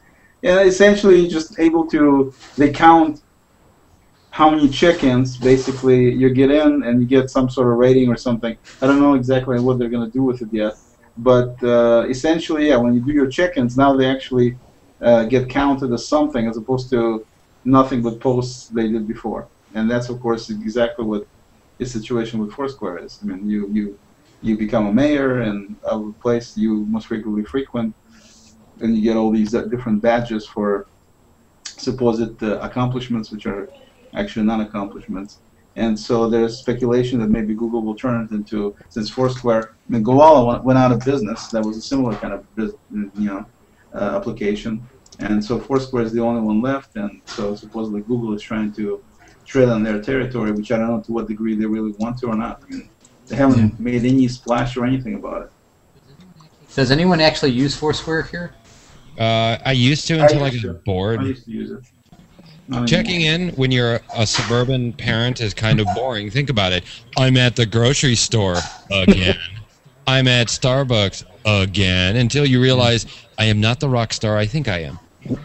You know, I gotta be honest. There's very few people who I want to know where I am, 24/7. So, like, I tried FourSquare, and I'm like, you know what?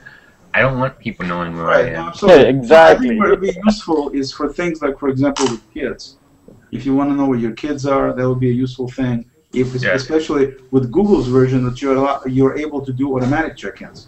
Because if you have to have the kids check in, it's never going to happen. Yeah, with automatic check-ins, that will get disabled by a kid. I mean, come on, we know how to fake check-in. Well, it's depending on the kid. I mean, if you got kids that are basically well behaved, it's just a security thing. So from that standpoint, I can see its use. I agree with the other uses being useless, or in terms of telling your friends or family. It's like Glimpse. I mean, I think it's a valuable application. I went on a business trip, and the guy, my client, calls. I was supposed to drive from Boise to Sun Valley in Idaho, and the guy goes, how far away are you? So I just sent the guy a glimpse, and then he knew exactly where I was, all the time. I mean, it definitely has some uses, no question. It's interesting because there was a check-in service on Facebook, and then they got rid of it and just merged it into the status updates. Right. And I don't know if anybody remembers that Latitude used to be Dodgeball, and when Google took it over, it took them like I think, 2005 they acquired it. 2007 they launched it. Then all of the guys that were part of Dodgeball and Latitude bailed and started FourSquare. So Google has had ample time to kind of get their act together while FourSquare has been doing their thing. Gowalla was out there doing their thing until they completely mixed it all up. Right. Yeah, I'm just curious if the check-in notion is a little bit more of a fad. The only reason I use FourSquare is because I can get deals.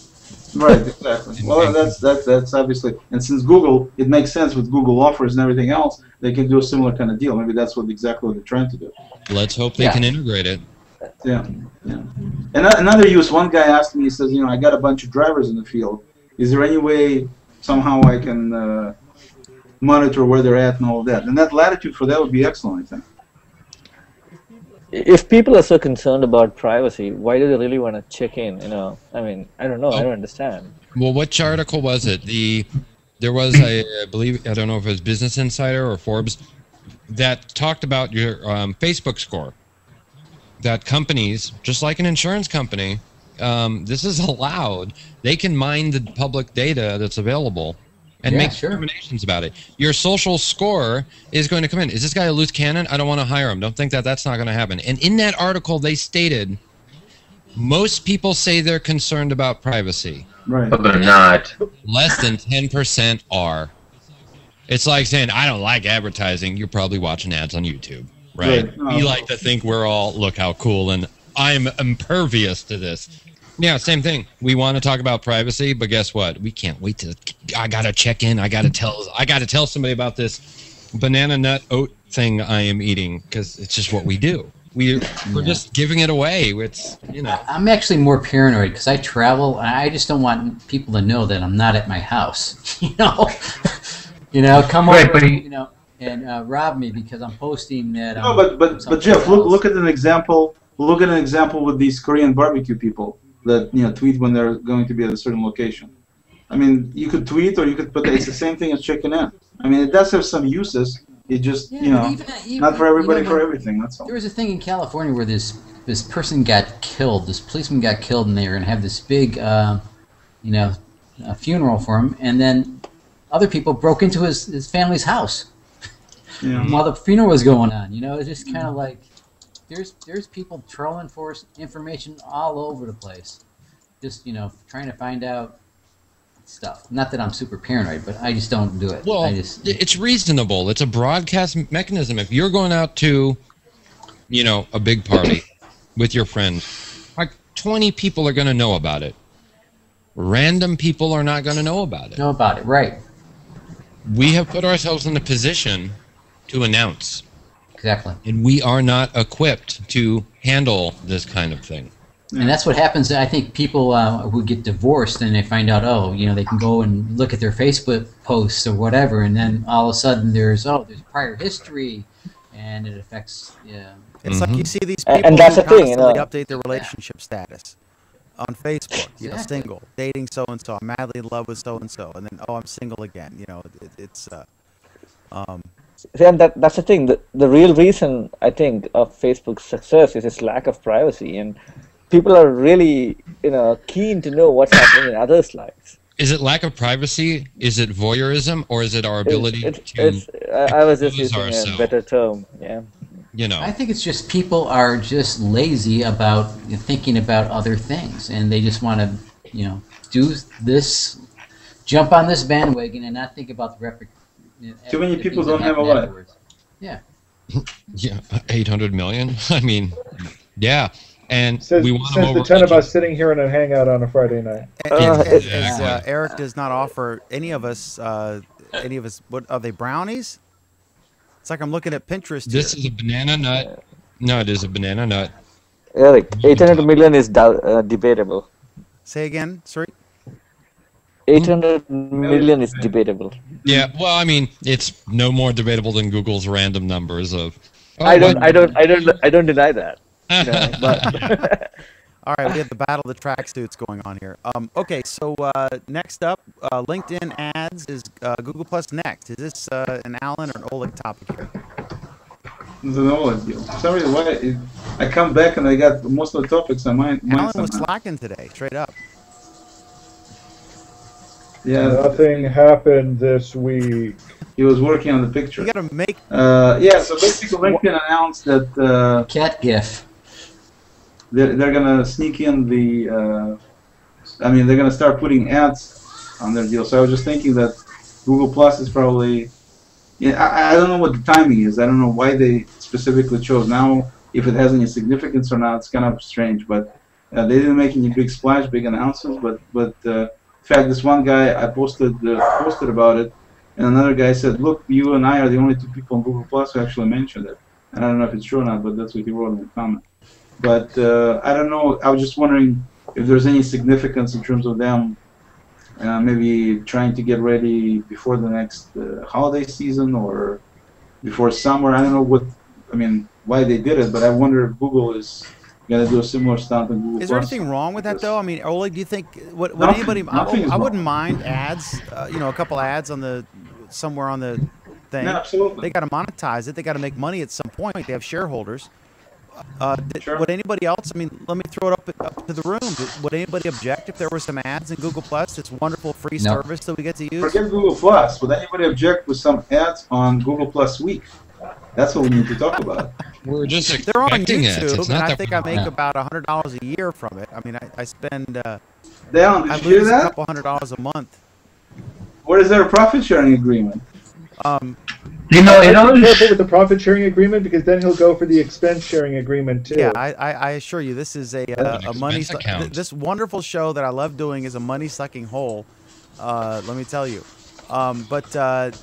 Would anybody object to this? If there were some ads on Google Plus, I mean, it's coming. You know, it's got to be coming. Of course, there are going to be people who object to it. This is People Google Plus. definitely People object to object to it. everything on Google No, Plus. This is the internet. There, I fixed it for you. Yeah. You know, I'm always surprised when, and especially when, you know, talking to technology-centric people that understand this type of thing. I'm always surprised at the number of people that actually do see ads instead of blocking them. And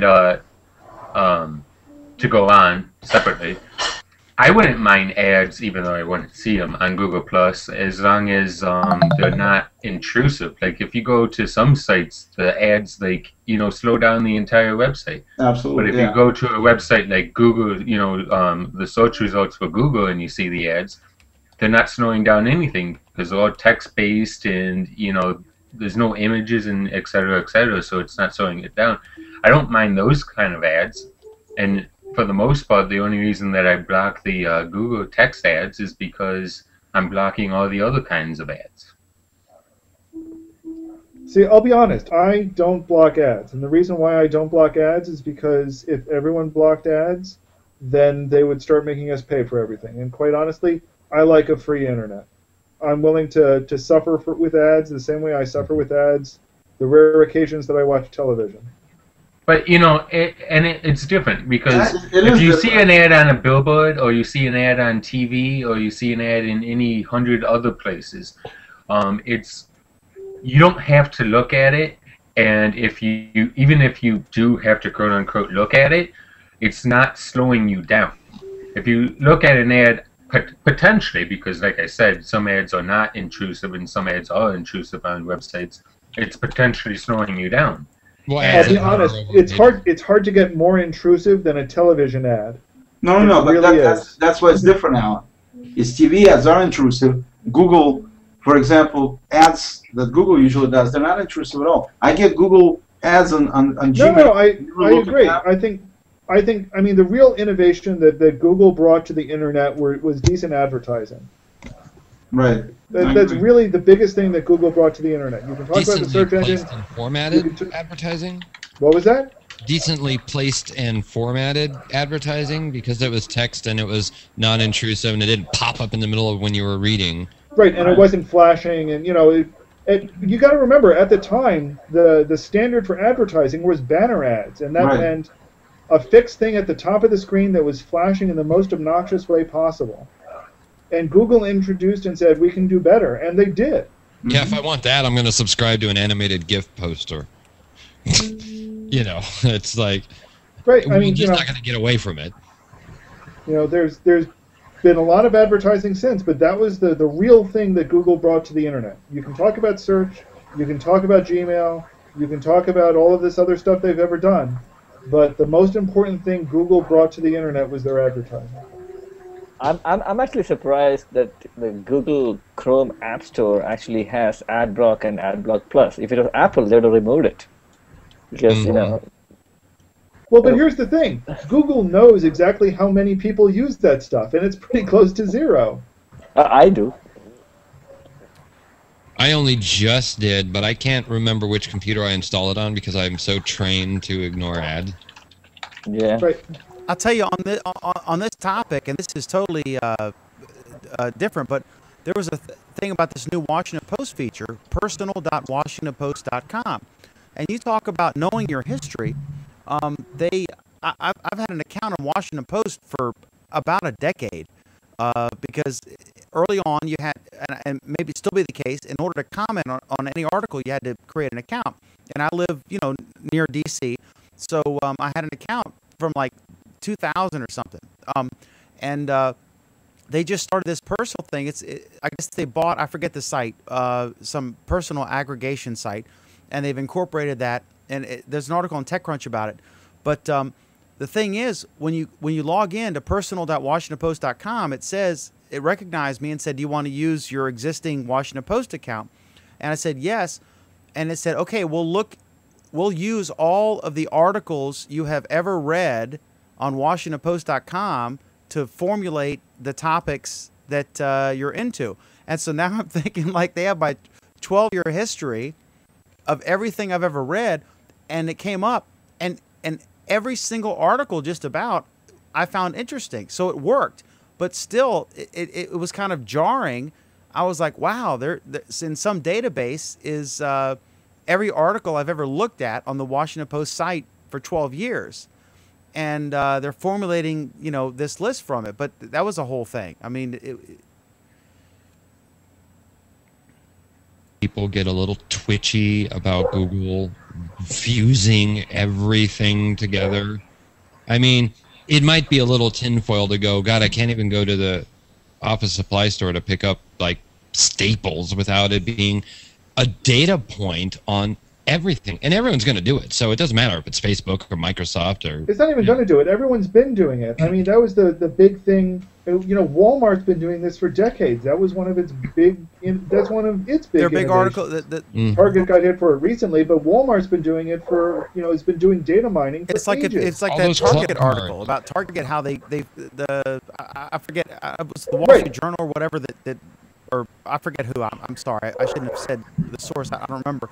But that they know, that this father, I guess it started out that this father found out his daughter was pregnant because they were getting these targeted emails or mailings in their mailbox for baby gifts.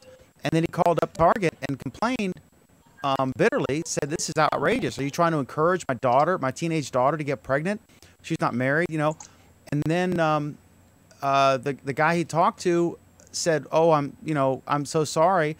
I'll check into it." And he called back to apologize again. And the father said, "Well, no apology necessary because apparently you knew something I didn't know. And, she's due in August." And they determined based on factors like you bought a purse that was large enough to hold diapers, and you bought, some oil for your belly, for stretch marks, and they determined that you were pregnant, and they even had it down to what month you were due, and they were sending you targeted mailings. And then after the reaction from the father, who freaked out and said, "This is outrageous," they said, "Well, this does freak people out."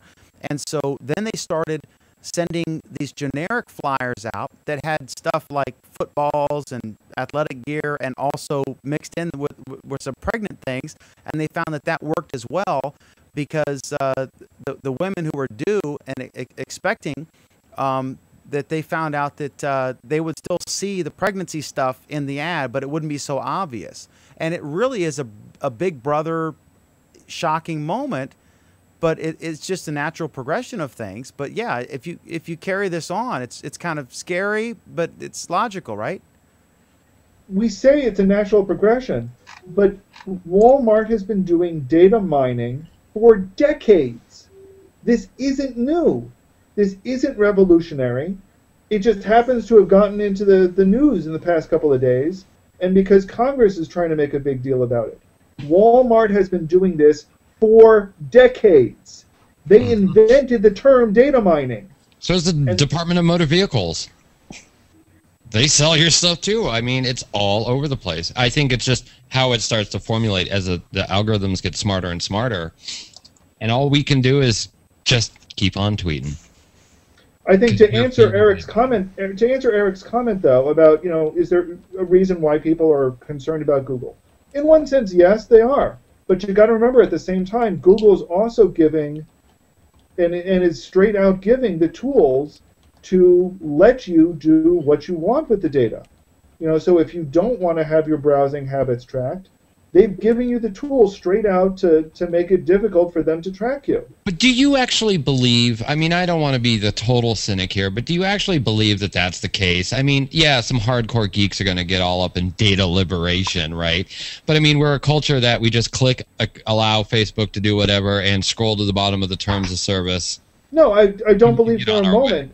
But what I do believe is that, it's one hand for Google to say, look, Google to say, hey, that's what you want, we're just going to collect your information. Period. End of line, I don't really care. It's a different thing for Google to say, look, we're going to collect your information. We're doing this not because we're trying to spy on you, but because we're, trying to give you this user experience. And if you really don't want it, hey, here's the way out. Yeah, but is that realistic? I mean, look at Alan, look at SOPA and PIPA, or PIPA, however you pronounce it. Look what it took for people to realize it, because it was a geek issue that most people don't care about. Most people don't even have the technological capacity to really understand the issues at stake. It took Wikipedia and Google, to make a big incident one day for people to realize the stakes. You look at Google Chrome. Google Chrome has had the incognito mode since day one. The first release of Chrome had incognito mode. And it's still a feature that they're still pushing.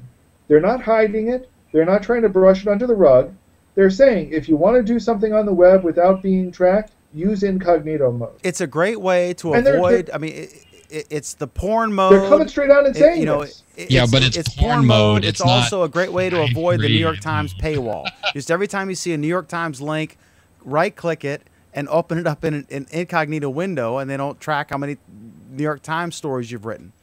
As much as it pains me to say that, because I'm a newspaper publisher and I understand you have to get revenue for your content, but I think, yeah, incognito is hiding crap from the people in your own house mode, right? They pander to the geeks because the geeks in a media environment are close to the media, and what the geeks make noise about is what the media covers, whether we like it or not.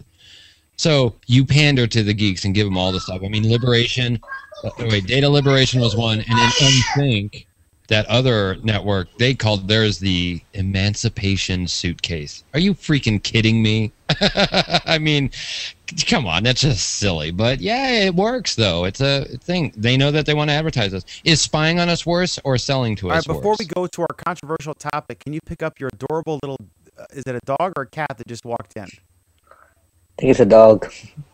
Can we see your dog, Eric? Oh, yeah. Me? Oh. This is you, Eric. Yeah, come here. No, she knows this game. Game on. We're going to make her a star. Let's do it. No, she's out of here. All the dogs make regular appearances in all the hangouts. All right. Every Thursday and Tuesday. That's awesome. 7. Okay, last topic before we get to a round robin. I know Sarik has an interesting idea I want to hear about from him. But this disturbing story, talk about something where you think it's one thing and then you question yourself. This story about this headline on ESPN where it was obviously, again, this is Jim Romanesco who broke this story. Someone sent him an email with an image capture of this arguably very racist or ethnicist headline from ESPN referring to Mr. Lin, the basketball player. And so at first you're like, my God, what were they thinking, And I'll just say it, chink in the armor was the phrase. But then at first you're like, my God, what were they thinking? But then you heard this kid who's 28 years old. he started out as an intern at ESPN right out of college. He was a temporary intern. He stayed, and he said, he said, I swear to God, it never dawned on me. He said, I've used this phrase over 100 times, and it was 2:30 in the morning, and he put it out there, and it. On the one hand, you can say, how could you be so stupid to not realize what this was? Because, to Asians, it might be the equivalent of the N-word, to African Americans. But how could you be so stupid to use this? How could you not be aware of what you were doing? On the other hand, this guy made the point, he said, look, I never would have done this. I mean, I didn't think about it that way. It's a phrase I've used a million times. We are forced to come up with creative, catchy headlines to describe a basketball game repeatedly over and over again, and we have to come up with different ways to say it. Growth season, blah blah blah, all these phrases, and he's like, why would I throw my career away? Because on this other side of the coin here, if he had knowingly done it, it would have been instant career death, right? And this is a young guy, 28. So I don't know. I don't know what to think about this, and it's a tough call. And this, I don't know. I mean, if this is an innocent guy who got screwed, then I feel for him, because he might, be like a glow-in-the-dark guy you can't hire, and so he's kind of, out of his career is over. But or is it? I don't know. What do you guys think? Let me throw it out there and just. I mean, this is controversial, but I don't know. I mean, do we need to have sympathy for this guy, or just say, you got what you deserve? What do you guys think? I think the kid was too young to actually realize that chink was a slur. I mean, I think he totally wasn't thinking. I can't even remember. I'm 40. I think it's got to be at least 20 years since I heard that word used as a slur. I can't even remember the last time I heard chink used. I mean, and people still get upset over words like Jap, because Jap it's a shortened version for the Japanese, but it was used in a slurred kind of way to, against the Japanese for World War II. There are still people that's still around for those that remember it, but I think chink in the armor is a common phrase, and he just wasn't even seeing it. And it's quite possible he didn't even know. I don't know. So, well, I mean, if he's 28 and I'm 28, I'm pretty sure he knows what it means. I mean, I know what it means. I don't have to go and look it up. Right. But I agree. I don't think that he, especially if you can look back and say that he, legitimately has used this term a lot to describe, 100 other events. If he, just used it this time and he's saying that, it was just, it just happened and he wasn't thinking about it, about the consequences, I think you have to take him at his word. Yeah, he used it in too close. All right, I see a deafening silence here, so I guess we'll move on, because I can't. I'm surprised we're not discussing about, excuse me, the Microsoft ad directly against Google Apps. Oh yeah, go ahead. I think, just to finish up with the ESPN thing, I think we're just not inspired to say anything. Don't make me put the Oleg picture up again. I don't want to have to do that.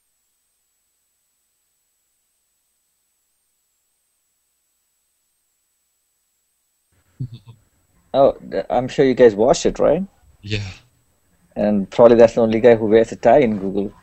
I thought that as well. The meme that came out of that ad was even 10,000 times better than the ad. Is the definition of touche. Yeah. It was fun to watch it, but actually, describe if you look the at, ad for folks who haven't seen it, Srik. Describe it, because I thought it was really lame, but it was very weak. Well, I just saw it once, and this guy trying to sell, he's posing like a Google salesperson, and trying to sell it to a CEO or something like somebody like a CIO, trying to sell that you can use Google Apps instead of. I don't know that they mentioned Google, but they No, the tie looks very chromy, so. Yeah, it was all a very monochromatic environment. Guy with a rainbow tie. Right, but I actually I went ahead and tried to figure out what is the adaptation of Google Apps in the industry, and I was surprised that there are some real big companies like Genentech. I saw somebody else yesterday. I forgot this company. The whole enterprise completely switching over to the Google infrastructure. Whether they host it or whether it's a separate one, I don't know.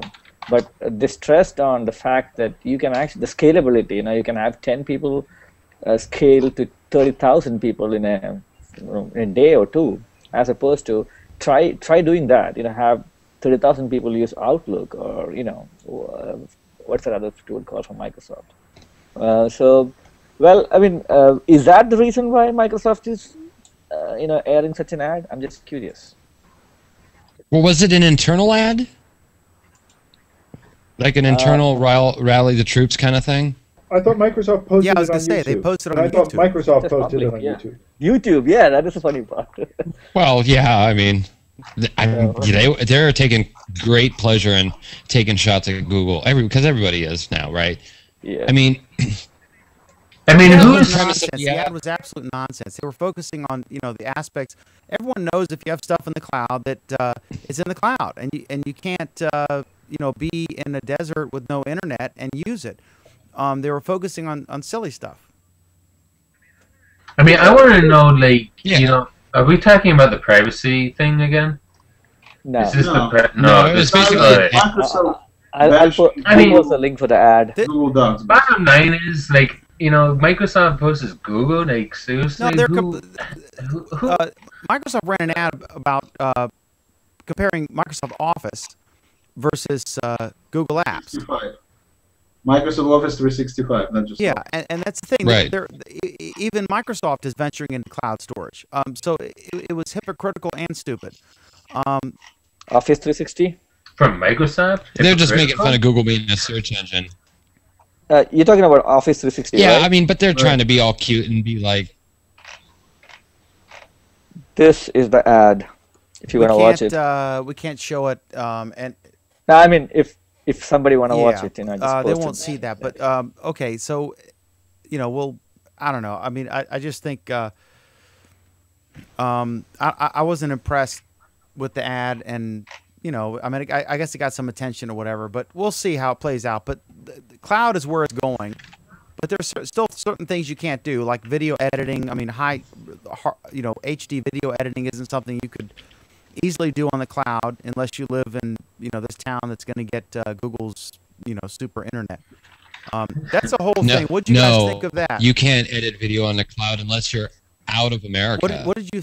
We don't have the bandwidth to do that here. We're one of the worst countries in the world for internet access. Eric, what do you think of before we do the round robin here and close the show? What do you think of this story that came out that Google is going to, I guess, compete with the local cable company in Kansas City and use their broadband pipe?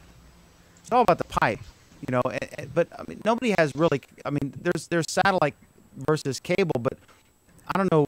There are very few towns that have, multiple options for cable television. And I know where I live. Oh, sure. Basically, if you have the option of getting cable television, you get it, and if you don't, then you get satellite because it's just. Or DSL. I mean, as far as like television reception, not internet. Right. Like I'm in a cable-only area. Yeah, so. We couldn't get cable internet until just a few years ago. Yeah, but I mean, if you had your choice, you have a choice between satellite and cable, and so you're going to choose cable. I mean, that's the way it works. But you don't have 3 different companies that have run copper to your house for cable television. Mm-hmm. So you basically choose the monopoly company, and everyone knows it's a monopoly. And the TV companies, the local stations can charge whatever they want. And the cable companies can charge whatever they want because your option is to either pay it or not have cable and then get rabbit ears and have 2 or 3 channels. So I don't know if I'd choose the search engine company for my internet access. Well, it depends how good that would be like AOL broadband. I mean, to me, Google providing broadband is like AOL providing It's just that's not their business. I want a telecommunications provider. Even if they all suck, at least they're proven. Right, but Google's not running this internet service. They're subcontracting it out to another company. Are they? I mean, it's being they are, and I don't know what the company's name is offhand, but they are subcontracting it out. No, but what I'm talking about is they need to get their marketing spiel. They've applied or whatever. I forget the specifics. The story came out today. Right, I'm talking about something. I mean, the internet is subcontracted out. I'm not sure about the cable TV integration in the same city. Yeah, I mean, maybe they are. They're spinning it as Google's doing all of this wonderful stuff. It's probably in the category of self-driving cars. You know, it's an experiment. It's a test market. It's not all across the country. So they said when they rolled out the project that it was going to be an experiment. They wanted to find new ways to roll fiber to the household cheaper, faster, better, yada yada yada. Who knows if they actually ever did that? Who knows if we'll ever actually find out? I'm amazed that they actually are going through with it, to be honest. How is it going to be different from Fios? They're also having optical fiber. That's exactly what I was going to say, is right. How is it different? And I think the biggest way that it's different is that it's approaching it from a different angle. Cable companies, when they started, cable companies started with video, and they expanded into internet and voice. Verizon and the other telcos started with voice, and they expanded into video and internet. Here, I think it's the first time, and I could be wrong, but I'm pretty sure this is the first time that we're seeing an internet company start with internet and expand into television and voice. And I think, if you combine that with what Google has been saying they're trying to do with Google TV and what they've been doing with Google Voice, I think it's kind of clear that they're saying, we're going to try something that's at least a little bit different. And even if it's a little bit different, I think it's, it has a good chance of being worlds better than what we currently get with television. Now, it also has a good chance of being worlds worse, but I think only time's going to tell. Okay, I'm going to try to get Jason Salas and Guam, who is probably just come off the golf course or something, to join us. I'd love it. If not, we'll try to get him on next week. But let's do in the meantime, let's do a round robin. I want to get with Sarik here. You said you had an idea for some stuff you wanted to try, some classes or something. Tell me what this is about. No, nothing niche about it. I mean, I was actually I saw the article the other day about the website chefhangout.com. Excuse me. I thought that was pretty cool. I used to teach. Like 15 years back, I used to teach technology to a lot of people, and a lot of my students are working in good positions right now. And I thought that, okay, I could teach as well. So I was thinking, and then I went ahead and tried to search in my nearby locations how much they are charging for example, Alan would know this better. If you're going to teach Java, J2E, web programming as such, I saw that for a 6-week class in my neighborhood, it's going to cost like $3.5 grand. And you know what I'm saying? And I thought it was really too much. And I don't really care whether I need to monetize this or something, but I was thinking, if I could, I don't have that kind of followership on Google+, but to use Hangouts to have like, okay, fundamentals of Java or C# or whichever language, I can take like 10 or 15 classes, and if people want to attend, they can. So I mean, it's nothing niche about it, but I mean, I can do it. That's what I was thinking. Okay, so look him up, circle him, and Sarik will, he'll be in the list of participants tonight. So yeah, that's cool. So we'll keep up to date on that. And then Alan, any final thoughts from you on this wonderful Google Plus week? This has been Google Plus week, where all the women are strong, all the men are good looking, and all the animated cat-ifs are above average. Have a good week. Absolutely, I agree with you. And just to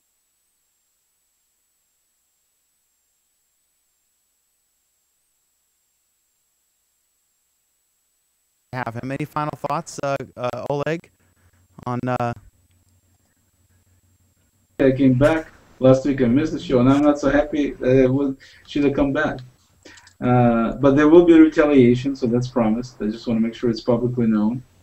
And that's it. I guess everybody have a good weekend. Awesome.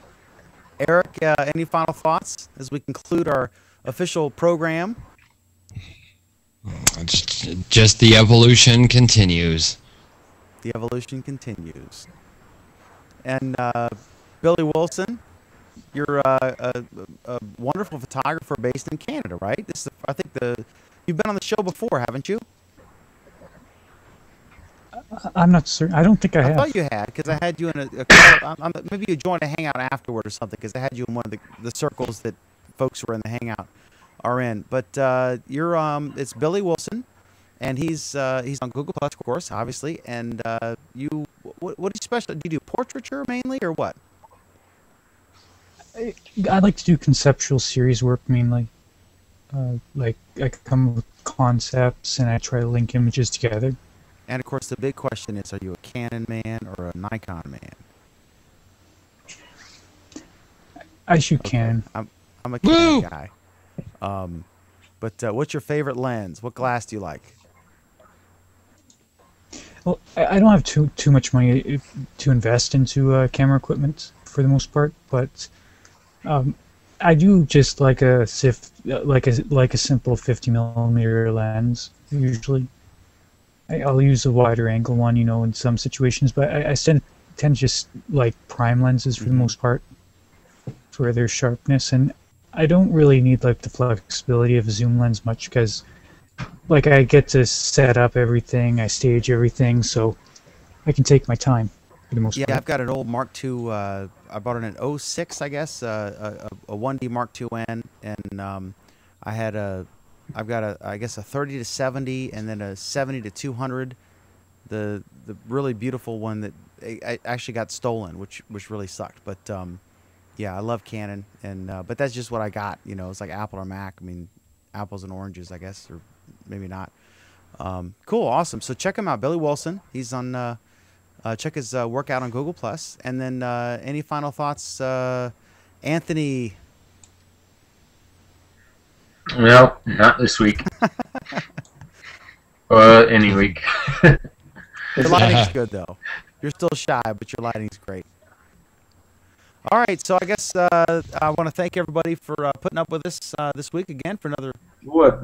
Eric somehow gets out of this? He doesn't get a word I to asked say? him. I don't get it. He had some 3-sentence... he was brief, but pontificating, I guess. I talked enough. I just said the evolution continues. This stuff's going to change and evolve, and we're going to go through this cycle a million times more. When the next network comes and everyone's like, I just can't believe it. I moved from Google Plus onto whatever has yet to be invented. And we'll look back at this as the good old days. We'll see. Okay, I'm sorry. What continues is Facebook, basically takes the whole photo interface from Google Plus and puts it in their own. So I like to see it. I like to see the competition. I think it makes everyone stronger. But anyway, I thank you folks for watching. This is another edition of Google Plus Week. Y'all have a wonderful weekend, and we'll be back Friday, 8 p.m. Eastern, 5 p.m. Pacific, 1 a.m. GMT.